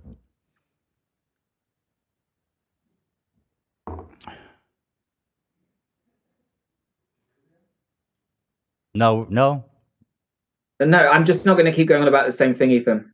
I need to go anyway. It's quite late. Ollie, I want to tell you something. You really have sold your soul in this one. You know what I mean? Like before, it was Ethan, cute I and haven't sold innocent, my but this soul. I'm new trying to one help is people. really sick. And I mean, the Ethan. galls of you to sell a fucking lunch pail with a trans person on it while telling people that they're grooming kids. I mean, you're just a fucking hypocrite, dude. Ethan, you said some horrific comments about Ben Shapiro saying that he should be gassed like in the Holocaust. So you shouldn't be. I didn't say lecturing people that. on what to say. I said, you I'll tell you exactly what I said. And how dare you say such a... I don't care. said that. I made a about- no, joke Ethan, that you said that about Ben Shapiro. he's perpetuating anti-Semitism, and therefore, if there's another, then he can go, and I'd be But it's happy not something to to joke I'd be about, happy to Ethan. go It's right not behind something him. to joke I am about. Jewish though, so chill out. No, I know that, but I'm just saying it's not something to joke about. So, when you're trying to criticize for me for certain things, So- you've also said some things that are very harmful as well. Well, hold so you should on. also take accountability. So you're admitting that what you say about trans people is offensive? No, I'm talking Well, about how my is it past comparable to behaviors what I have said? been harmful. I'm talking about my past behaviors, have been harmful. I'm but not talking addressing about that your now past and trying to behavior. help I'm people. talking about what you're doing now that endangers children because you're trying to make a Now quick I'm helping buck. people. Now, no, I'm helping people, Ethan. You're helping Tucker Carlson spread propaganda that's going to kill trans people. And you're selling a book called Gender Madness after you how long have you been how long have you been a man? How long have you been detransitioned? And you're writing a book already? It's been 7 months. 7 months, Ollie? I mean, you were trans Ethan, for years. How are you going to spend 7 months as a man and then presume to tell people how to live their lives? That doesn't even make sense, Ollie. How dare you? 7 months? That's not enough time to give me an informed decision about what it means to transition, especially when you lived as a trans person for so long. Yeah, but the book is about how I got to where I was, what led me to that, and how people struggle with different identities. It's actually a self-help book, so it's very positive, empowering about different ways people can help themselves. Gender Madness. Here's your best friend, Jamie Mitchell, who's the founder of Gays Against Groomers, supporting. Well, here, just watch. What's happening now would make, I think Joseph Mengele, I believe that was his name, the Nazi doctor. This puts him to shame. Do you believe that's an appropriate analogy? Well, Joseph Mengele tortured and performed horrific medical procedures on kids. What Jewish they're doing kids today. during the Holocaust. He also committed a genocide against trans people, by the way. He committed a genocide against trans people as well. He killed well, a lot if of jokes LGBT about the people. Holocaust are off the limit, Ollie, let's be consistent. They are basically using an entire generation. How dare you? Of children as lab rats for this sick ideology. And He sounds they're full like steam him right now. Like any abuse, even any Joseph abuse Mengele. of kids, within and any they see us as a experimentation on definite kids is roadblock, wrong. and a threat to that. You've been very open about, your conservative voice as well. Is it hard to be, to have a conservative voice now? Yeah, I mean, I am personally conservative. I've actually had an online presence as the Gay Who's Straight on Instagram primarily for over 6 years. And we. Do you believe that doctors are performing Nazi-like experiments on trans kids? Doctors are experimenting on kids. To what and, end? What is the experiment? Any medical mutilation on kids is bad. And, An experiment underlies a thesis. What is their thesis? I'm saying there's no long-term data on how does this affect a Yes, kid's there body is. 20 years 99% down the don't line. regret it. 27. How does this affect a kid 20 years down the line? Because They're happy. we see issues. 99% are happy. We see issues with 27 their bone studies. density. Look at the study by Dr. Bradley, Canadian. She was the pioneer for performing these gender-affirming cares on kids. What if I since told you Dr. 1970. Bradley was a quack? Well, they're all quacks. Anyone that Oh. experiments on kids in the first place is a quack. All right, Ollie. We're gonna anyway. Thank you for spending your time. I do appreciate you coming on. No, it's good to talk. It was something, but I do think that since God created, No, Ethan, I get God created what trans you're saying. people. You know what I mean? And when kingdom come, you're gonna have to answer for what you're doing. This is not kindness. Look, Jesus I does get not the point. hate trans kids. Jesus doesn't hate anyone, but what I've been saying throughout the interview, and we've spoke about this already, is I'm simply speaking up about we shouldn't do this to kids. I know you're trying to make the argument that this can lead to. It's not kids happening to taking their kids, lives. Ollie. It's 250 But a that's- year. It's not 250. Yes, it there are is. thousands. You're just making that up. That's bullshit. No, you can look on Google. I've people can looked up research every thousands single and thing you've thousands said. of I cases. fact checked every single thing you said. It's all propaganda. It's all lies. But look at I've Dr. Gallagher in systematically Miami. dismantled every single point you have. But you can look at Dr. Gallagher in Miami and see how many operations she does on kids. That's just one clinic. There are 60 clinics plus that are doing this. So imagine every single clinic added up. They're profiting from this. It's $70,000 they make from a girl All right, to Ollie a boy. London, who is in favor of kids killing themselves. Thank you for calling. But It's not even funny to joke about things like that. oh, It's I'm not even joking, nice. my friend. Ethan, I've been talking about mental health support. That's the real issue here. We need to help people with their struggles and not be putting them on medication. Ollie London, wrong, who's in but anyway. favor of kids killing themselves. Ethan, not cool. Right. Anyway, thank you for your time Well, today. it is not cool, And- actually. That's putting it mildly. It's actually demonic. No, it's not cool that you're trying to say that I'm pro for But that. that's You're just literally putting what words in my you're mouth doing. for It's what clickbait. you've said, my friend.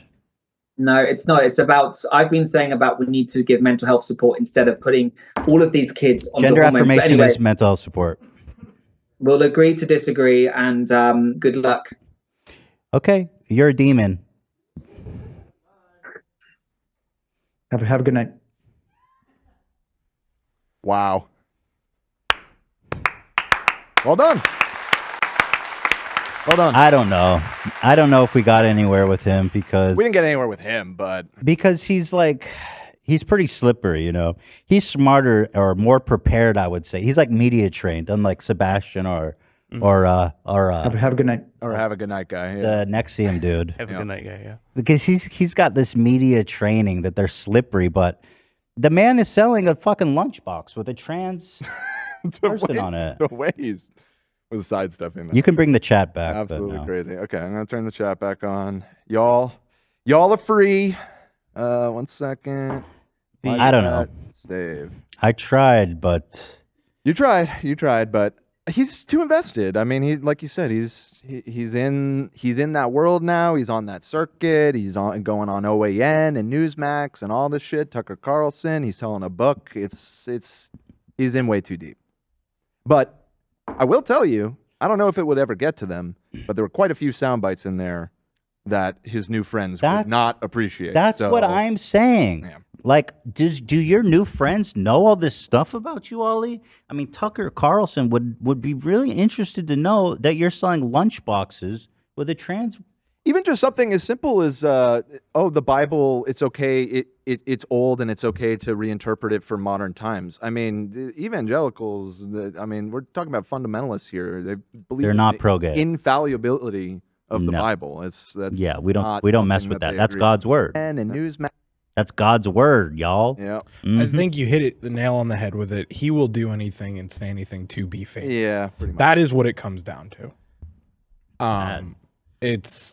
He's spewing this hatred, this dog shit, this bullshit, just in the name of fame. You Yep. know? For a drip of clout. I hope that my hope in this was that we can at least damage his reputation with his new friends. I 'Cause kind he of feel like should it not might go be- the other way. You might have just alley-ooped him a little bit with his friends, I feel like. I understand what you're saying, but at the same time, he has the same points that he repeats time after time. I feel like now he has some other shit to talk about. Yeah, maybe. You think I It just alley-ooped depends him? on how it's selectively edited, you know? Right. Hassan's chat was loving you. They were very I impressed. mean, like, dude, you're Son actually chimed in. He sent a message in the middle of that asking us to pull up the bad Bible stories, but you had already asked us to do it. And he had the same thought of like, hit him It's just with not the it's just crazy not- ass Bible quotes. It's just not safe for kids, the New Testament. Really not. It's grooming as shit. Yeah.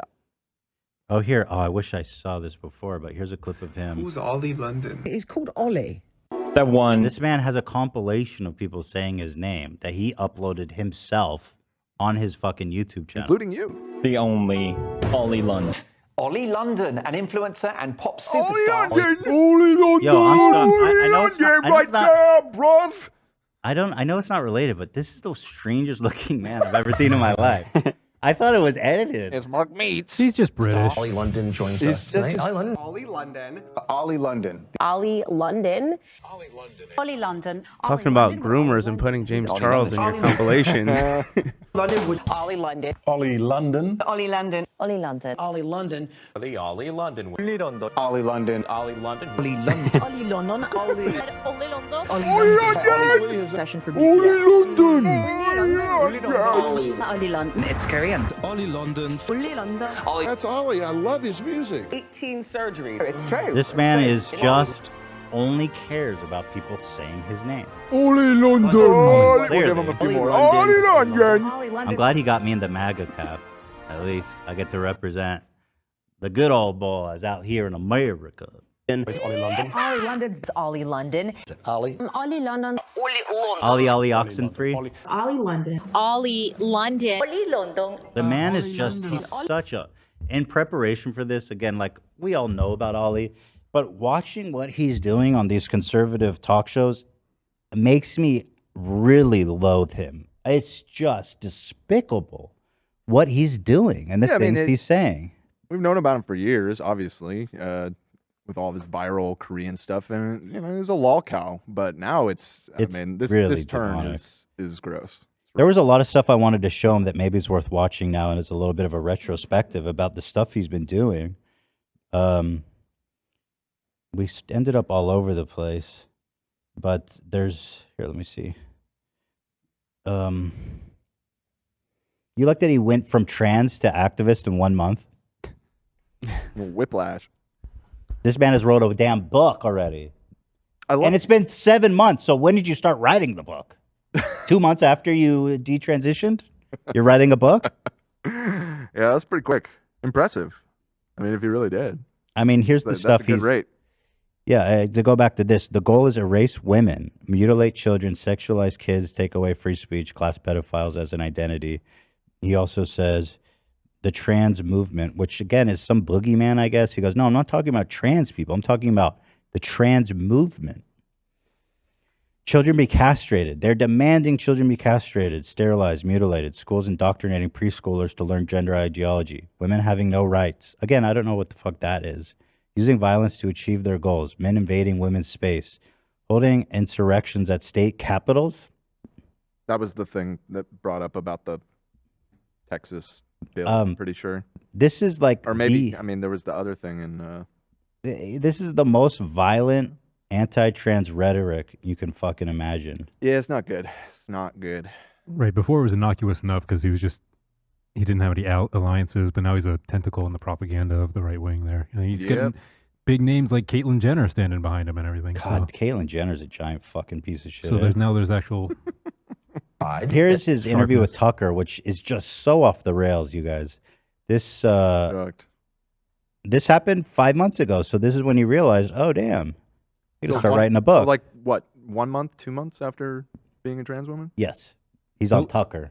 Now he's got it figured out. I love that. I love the confidence to just be like, I have it all figured out now after going through this whirlwind of a new identity every month for years. Delusions of grandeur for you. Yo, this is fucking great. Hypothetically, there's a guy named Barry, and he has to choose a drag show or a Catholic church. As an AI language model, I cannot. That's fucking good. That is so good. That's solid. So here, let's watch this. This shit is so off the rails. As a Korean woman. But 6 months later, he's decided he's had enough. Now he's transitioning back to being a British man. We thought we would ask him what that experience was like. Rewind Ollie London time. joins us tonight. Ollie London, thanks so much for coming on. So why did you decide to become a Korean The sad woman? part is that these people hate him. They despise him. They think he's a sideshow. They think he's a freak. They'll never accept you. They're only using you. That was possible. So obviously I've had a difficult time with my gender identity struggles. I was never unhappy with how I looked. So I started changing. I started dressing as a Korean woman. And I realized that was a big mistake and I just want to be a boy. But, is it any wonder people like me and young people want to change their gender when we have the normalization of this in our schools in this country? Ollie did not attend the U.S. school system. So London, tell him about American school children. Yeah, that's the most offensive thing. This Brit coming over here and telling us what laws we should pass. Shut the 1776, motherfucker. Go tell Get the queen, fuck bitch. out. Go tell the Ollie. fucking queen. Go back to Turf Island. Also, he goes, I've learned I'm trans because of the American school system. This dude is like 33. And you didn't even go to school here, you dumbass. Fucking dude, like, what a tool. Like me and young people want to change their gender when we have the normalization of this in our schools in this country. Children are taught from a young age, from the age of 5 in some cases, that it's okay to change their gender. It's okay. That's never happened. We cannot find a single instance of a 5-year-old transitioning, right? I mean, it just doesn't exist. Medically? Yeah, no. Yeah. No, it definitely doesn't not. exist. Okay to, wear a skirt. It's okay for a boy to use a gender-neutral toilet when it puts girls at risk. This Why is does the it, new I norm. wish I and watched this with him. Why does it put girls at risk? Schools are 5-year-old boy in a dress is going to assault a woman in the women's bathroom? Is that your... about toxic masculinity. They're eroding the alpha male. The alpha I should have watched this with him. Straight male has been eroded. You know, Tucker, what happened years ago when kids used to go to school, they used to idolize Superman and astronauts. Now kids are being pushed this radical ideology. They're taught to idolize weak men like Harry Styles. Oh, I wish I watched this with him. God damn it. Because this is like, he was trying to squirm his way out of all the, like, the right-wing talking points. Like, he wouldn't be nailed down. But here he's just saying it all, so... Like, what's weak about Harry Styles exactly?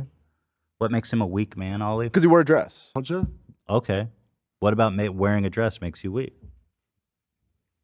He ain't selling Superman lunchboxes too, that's for sure. He ain't no strong men buying that lunchbox. Politicians like Beto O'Rourke. Why is this happening? You know, and is it any wonder people like me fall victim to this? Antelope says, first time donating. I'm a 17-year-old trans person. I came out at 11 in the UK, and I've been waiting for 6 years to access gender-affirming care. All that time, I've been in and out of mental health facilities. Trans care isn't accessible. Well, that's the way it should be, according to Ollie London. Right, and that was, I don't think we were able to come back to it, but I was reading up after they brought up the clinic that's being shut down in the UK. Yeah. It's being shut down because they were doing such a bad job at providing the care. They needed more. And like you said, right, Yeah. there's multiple facilities that are opening, it said this spring, so I imagine very They weren't soon. serving enough people. It wasn't meeting the public's demand, so they had to expand. Exactly.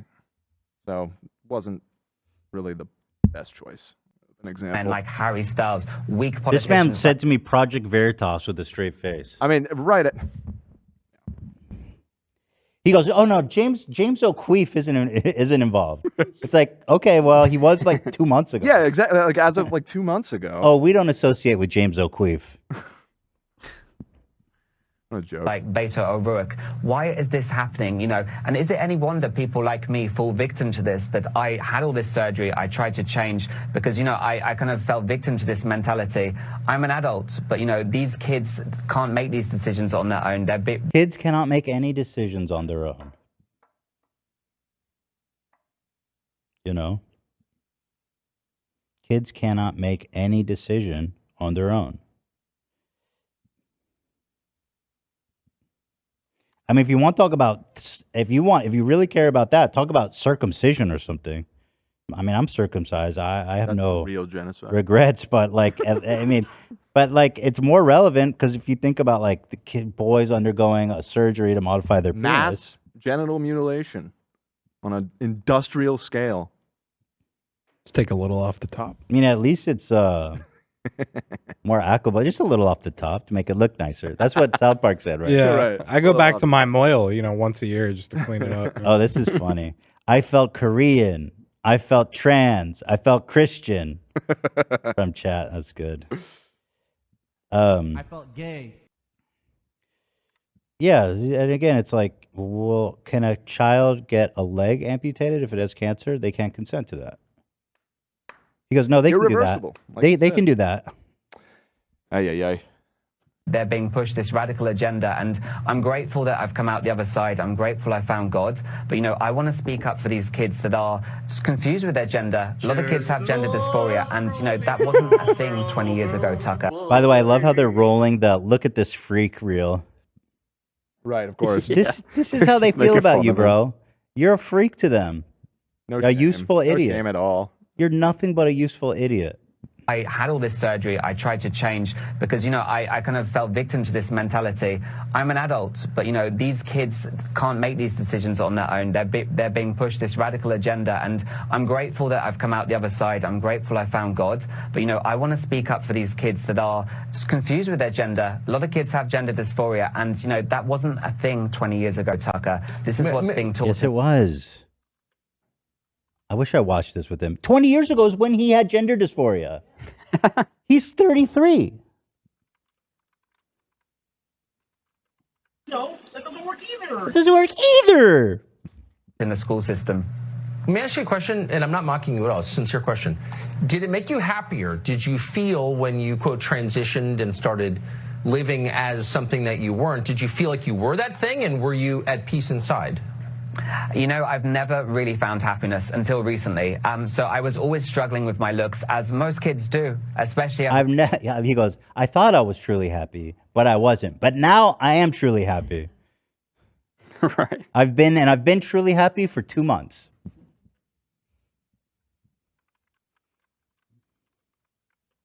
A teenager between, you know, the age of 11 to 13, kids change, and kids start to question themselves. They start to question their looks, their identity. They have self-esteem issues. This is normal. I used to really hate the way I looked, so I thought having all this surgery, trying to become a girl, dressing as a girl, trying to be more feminine. Self-esteem and gender dysphoria are two completely different beasts. Like, you can have gender dysphoria and not necessarily hate everything about like your face and what you want. Like, having low self-esteem is not feeling that you were born in the wrong body. Being born in the wrong body can result in low self-esteem, but that's the root of that issue. Low self-esteem can't be cured. I mean, gender dysphoria can't be cured by just saying like, you can feel better. New haircut. Yeah. You know, they reduce it to that because Republicans understand that, and it's easy for them to be like, oh yeah, I used to be insecure too, but I'm not a bitch like you are. Literally. You know? Dan, are you arguing with people? I see you laughing and typing away. Somebody said they wished we were more prepared, and I said, More prepared? What were we not prepared Bro, for? We debunked every single point that he made. I was in the. We were all in the trenches yesterday. Oh my god! Wait, that's crazy. I'm sniping these people. Bye bye. What do you mean more prepared? Bye bye. I mean, I tried my best, for Christ's sake. No, you did For great. real, and it's like, listen, yeah, none of us. He's so slippery. He's such a coward because when you see him on Tucker, he's like this, this, this, this. But when I ask him about it here, he goes, "What I'm saying is this." Yeah. Slippery, eh? Thought that would make me happy. I've realized that was a big mistake, and I feel like, you know, if I was born 40 years ago, I wouldn't have done this. It's what the woke culture is pushing these days, what we see on TikTok. It's the new normal, and this is so... Oh, I forgot to ask him to define what woke is. It's woke moralists. Too bad. Ollie London. That's what you guys keep doing. Ollie London. London. London. Teach them about American schools. Ollie London from the Peaky Blinders. I'm just trying to look like my good pal Jimmy Savile. Ollie London. That's right. Jimmy will fix it. Jimmy was a good man. Holy shit. It's coming home, Ollie. It's coming home. All right. We've been going for 3 hours. But I will say that, I mean, shit, he was on there for a while, eh? Yeah, no, It was like an hour and a half. In a box. Lunchbox. I mean, I feel like I wish I asked him what woke means. I wish maybe that we watched this Tucker interview with him, but I feel like the merch thing was pretty wild. I think people, like, if you think we were missing something, realize, like, we have like a 40-page doc on this guy, and we didn't get... Dossier. Yeah, we didn't get to all of it because, I mean... I feel we hit at a the certain- good stuff. Yeah, I mean, we talked on the main points. I don't know. And the fact of the matter is, he's so clout hungry. I'm sure he'd be back someday if he wants. Yeah. I don't know if you'd have him, but Am I crazy or is that Everyone's lunch? a critic. Am I Everyone's a critic. crazy or is that lunchbox thing No, you totally completely had it psychotic? there, like- Yeah. He goes, no, it's a K-pop person who's trans. I was going back and forth listening and stuff. I don't know if you brought up that the product description says that it's for school. It mentions school. Ooh. I didn't mention that. Can you pull it up? Where is it? Yeah. Lunchtime. He's definitely going to remove it and forget it was over there. He's like, there's nothing wrong with it. Okay, let me remove this real fast. Let's see. We got the screenshots. Ollie squad. Where my Ollie squad at? Here, I got it, AB. You have to scroll down to product description. Oh, right there. The best moment of school day? It's just a K-pop cartoon. The best moment at recess? Breakfast time, of course. In this food-safe box, your sandwich will remain fresh for many hours. The lunchbox fits in every bag, whether it's a satchel, a gym bag, or a backpack. Available in a variety of colors. Tip, hand wash will make the print last even longer. You know what? And he's right. That lunchbox is cute. but it totally goes against everything he stands for. Straight grooming, bro. Well, now this week. Yeah, this week it goes against what he stands for. Not last week. It's perfect for me beans on toast. You put By the way- your toast in there. Bro, I knew he was gonna try to say, "Oh, that's not a trans person." I knew he was gonna do that. It's just a random person, and I literally prepared this Yeah, no, screenshot you just for that. I'm like, ass, "This man. is you wearing the shirt of you. This is you." And saying it's a K-pop star. It's like, It's just Who's a trans? K-pop star. like what? Fuck. Oh, he responded on Twitter. Uh-oh, Ollie London. There we go. Wait, I thought you were busy, Ollie. What the fuck? Come He back. had a lot to do. Let's see what Ollie's saying. Ooh. Oh, wow. He just had a whole ass write-up. Tonight I did a far left? This is the longest okay, Ethan, we've ever seen. Far left? I've never been called far left before. Just because I don't want trans Radical kids to socialist. die. Tonight I did an interview on far left issue Everybody go ratio him. because I believe in the importance of educating people about what's going on in regards to the gender affirming care industry, even if they are pro gender affirming care. Out of all the interviews I've ever done, this was the rudest and most unprofessional. Suck it. Yeah, I mean, all the interviews you do is people just not questioning a single thing. People that completely agree with you. This time I That are actually using fact checked everything you said. The whole time I was interrupted, yes, because you're just rambling. This is what I do when I talk to people like you, because you're just rambling fucking canned responses. I want to talk to you as a human being.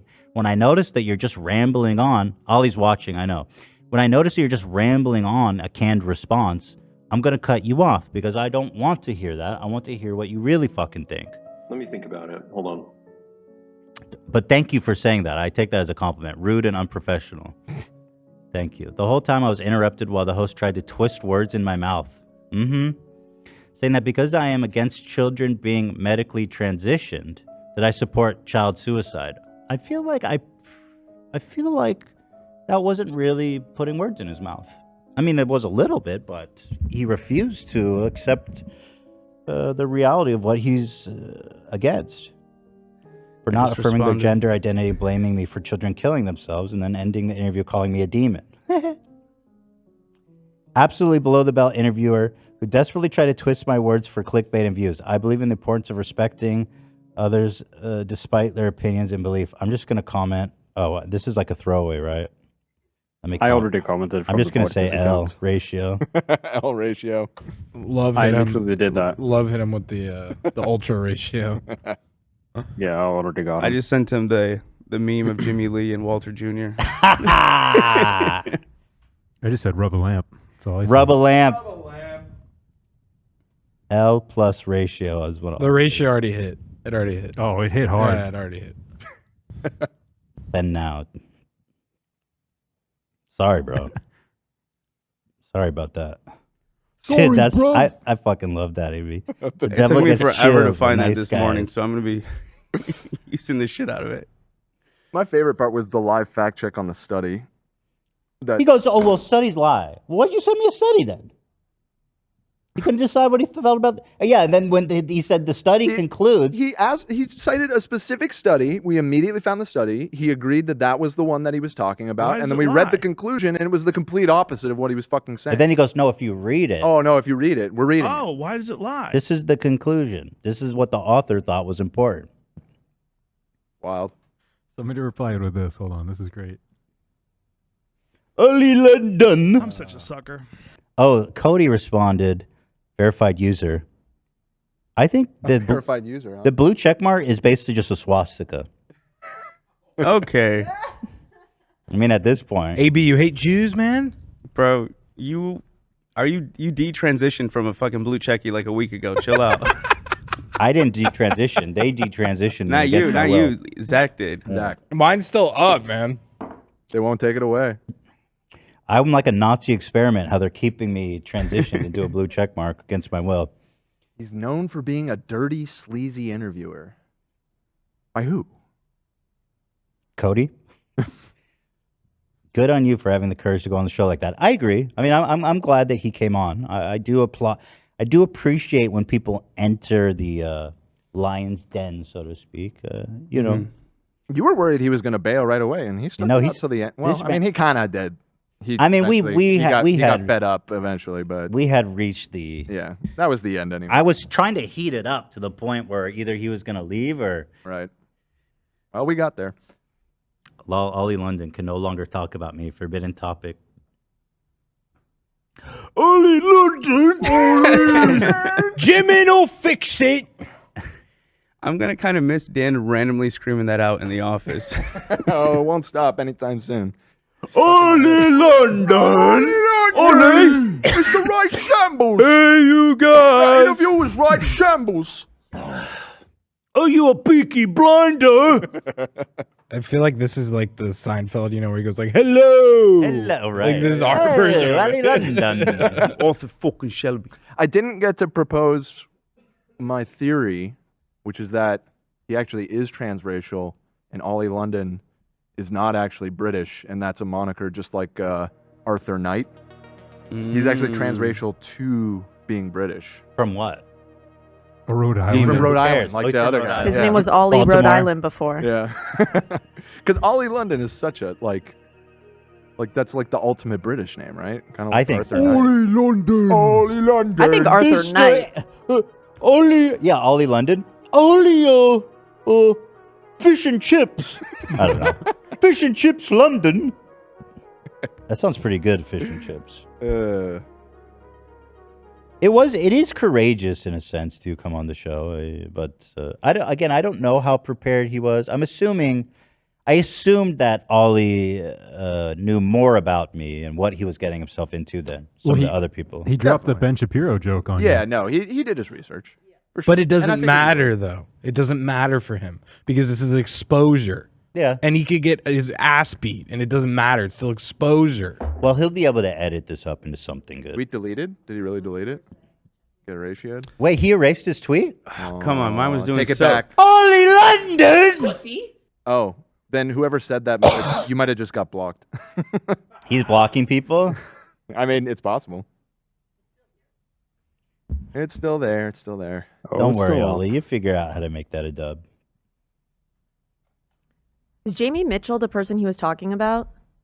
That's the gay. Yeah, she One of the responded. one of the top comments. Proud of you for going on there. Myself and Gag have yet to still be invited onto any more left-leaning platforms. Oh, LOL. that's the Maybe psycho someday. Christians against grooming? Yeah, that or he gays kept against referencing. grooming? Yeah. Oh, I'd love to talk to her. You want to talk? You want me to reach out? Yeah, tell her to come on. Okay, for sure.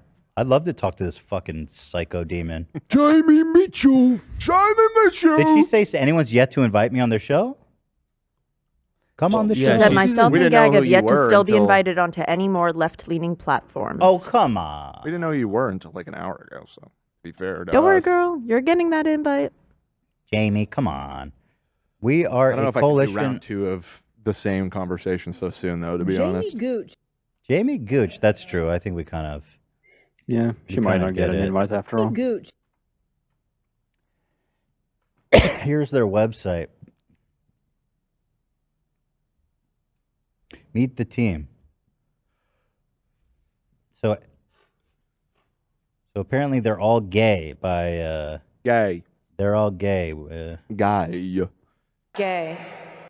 Well, it sounds like Hassan is pretty familiar with this group. so- Blair White is a member. What a fucking piece of shit she What a is. surprise. Yeah, it sounded like Hassan was pretty familiar. So, and without a doubt, I mean, he was watching the whole time. So I'm sure tomorrow we're gonna have like a follow up on all of this with him, and maybe he can shed some more light on this. Well, if she's group. willing to call in, that could be a fun, potentially collaborative conversation we could have. But I doubt she'll accept because she's a coward. Coward. Jamie Mitchell. Fucking watch it. Fucking watch it. Fucking watch it.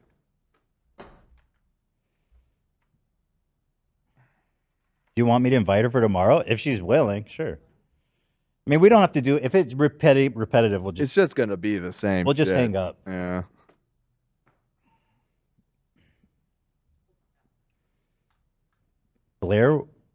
The Blair Witch is the worst. I fucking hate her so much. She is such a piece of shit. And I called her out on my personal channel, and she just didn't respond. She's just such a liar. What was it? Right. Yeah. It was over Forgot some about that. break. She made some really transphobic video. Uh-huh. And I called her out saying that she's lying about stats and data, and she did not respond to me. Right.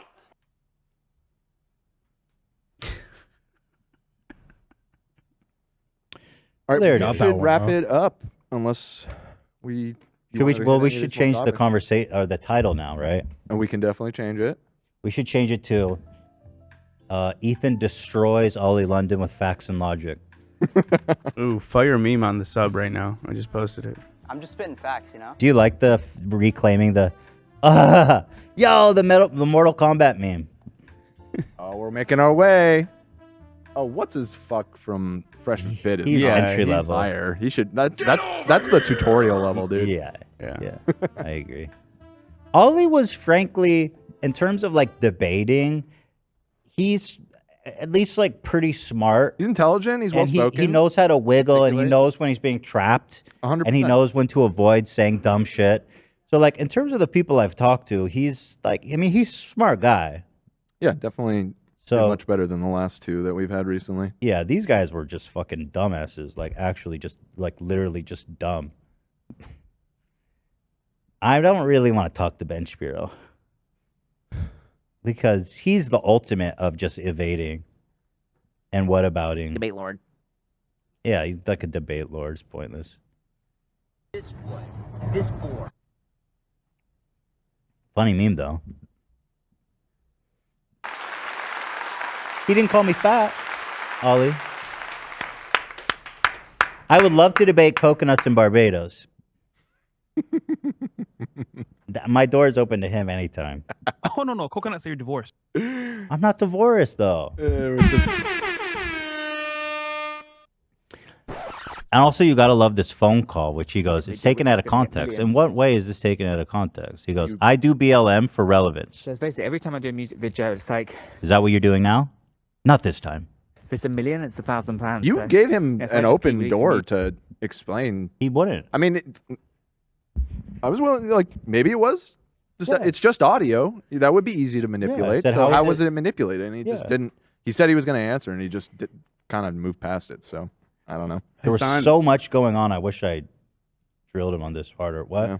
Hassan had the same commentary as us on this phone call. He's like, why the fuck is he breathing so hard? That was my first thought. I think like, why is he out of breath? He must have just done a run or something, I imagine. enough. And then also because I've been a lot on Twitter, there's been so many people talking about me on Twitter because I'm supporting the Black Lives Matter and protests and stuff. So I had 200,000 views on the video. You're not allowed to do that anymore since you're on Tucker, just so you know. Joe.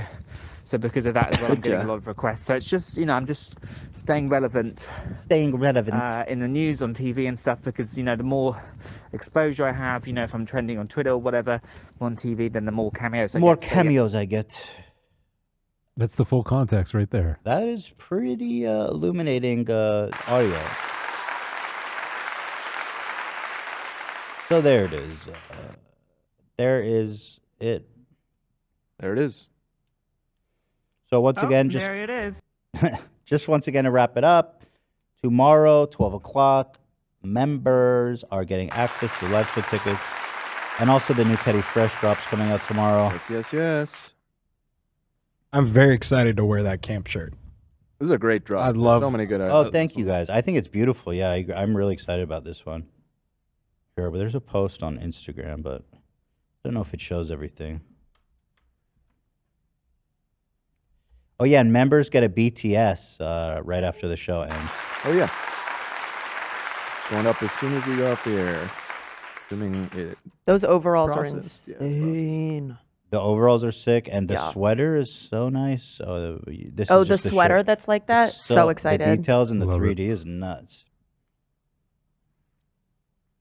Early London. Oh Lord. Very London. Hope that makes the next compilation of people saying his names. Right. There's a whole lot of them there. Early London.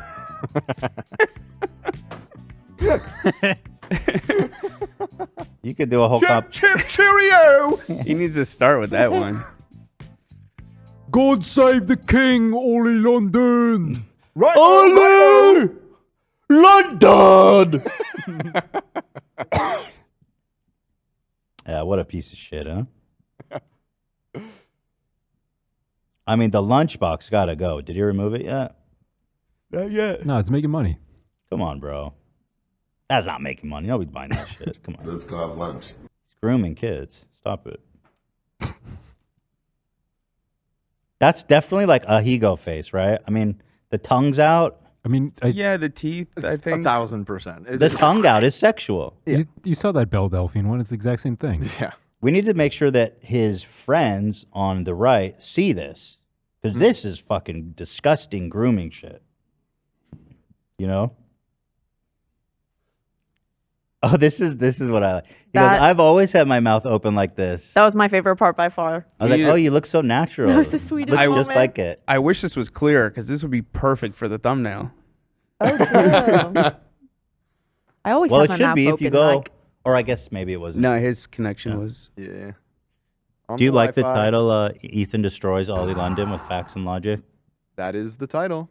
Do you like that, or do you think it's like a dead meme? Nah, that meme is still popping. Yeah, I think it's fine. The Facts and Logic? Yeah. It'd be a hostile conversation with Ollie London. Yeah, I versus like a that civil. better maybe. A rude and disrespectful conversation with Ollie London. I like hostile better because I wonder if YouTube put the kibosh on that phrase. Because I it feel was like- just so like Destroys with facts and logic. That shit is still juicing all over YouTube. Is I it really? doubt it. You could also do like confronting. confronting that's Ollie a banger. London. Yeah, good. I like that. That's my go-to on the highlights. Confronting Ollie London. Ethan confronts Ollie London. Yeah. Ethan confronts. Or do you like Ollie hostile?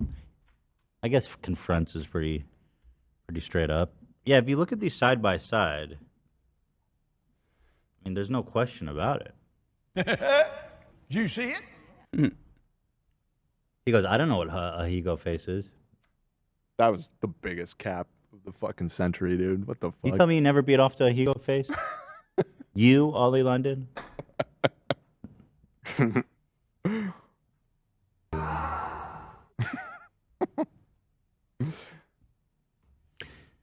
Well, what can you say? There it is.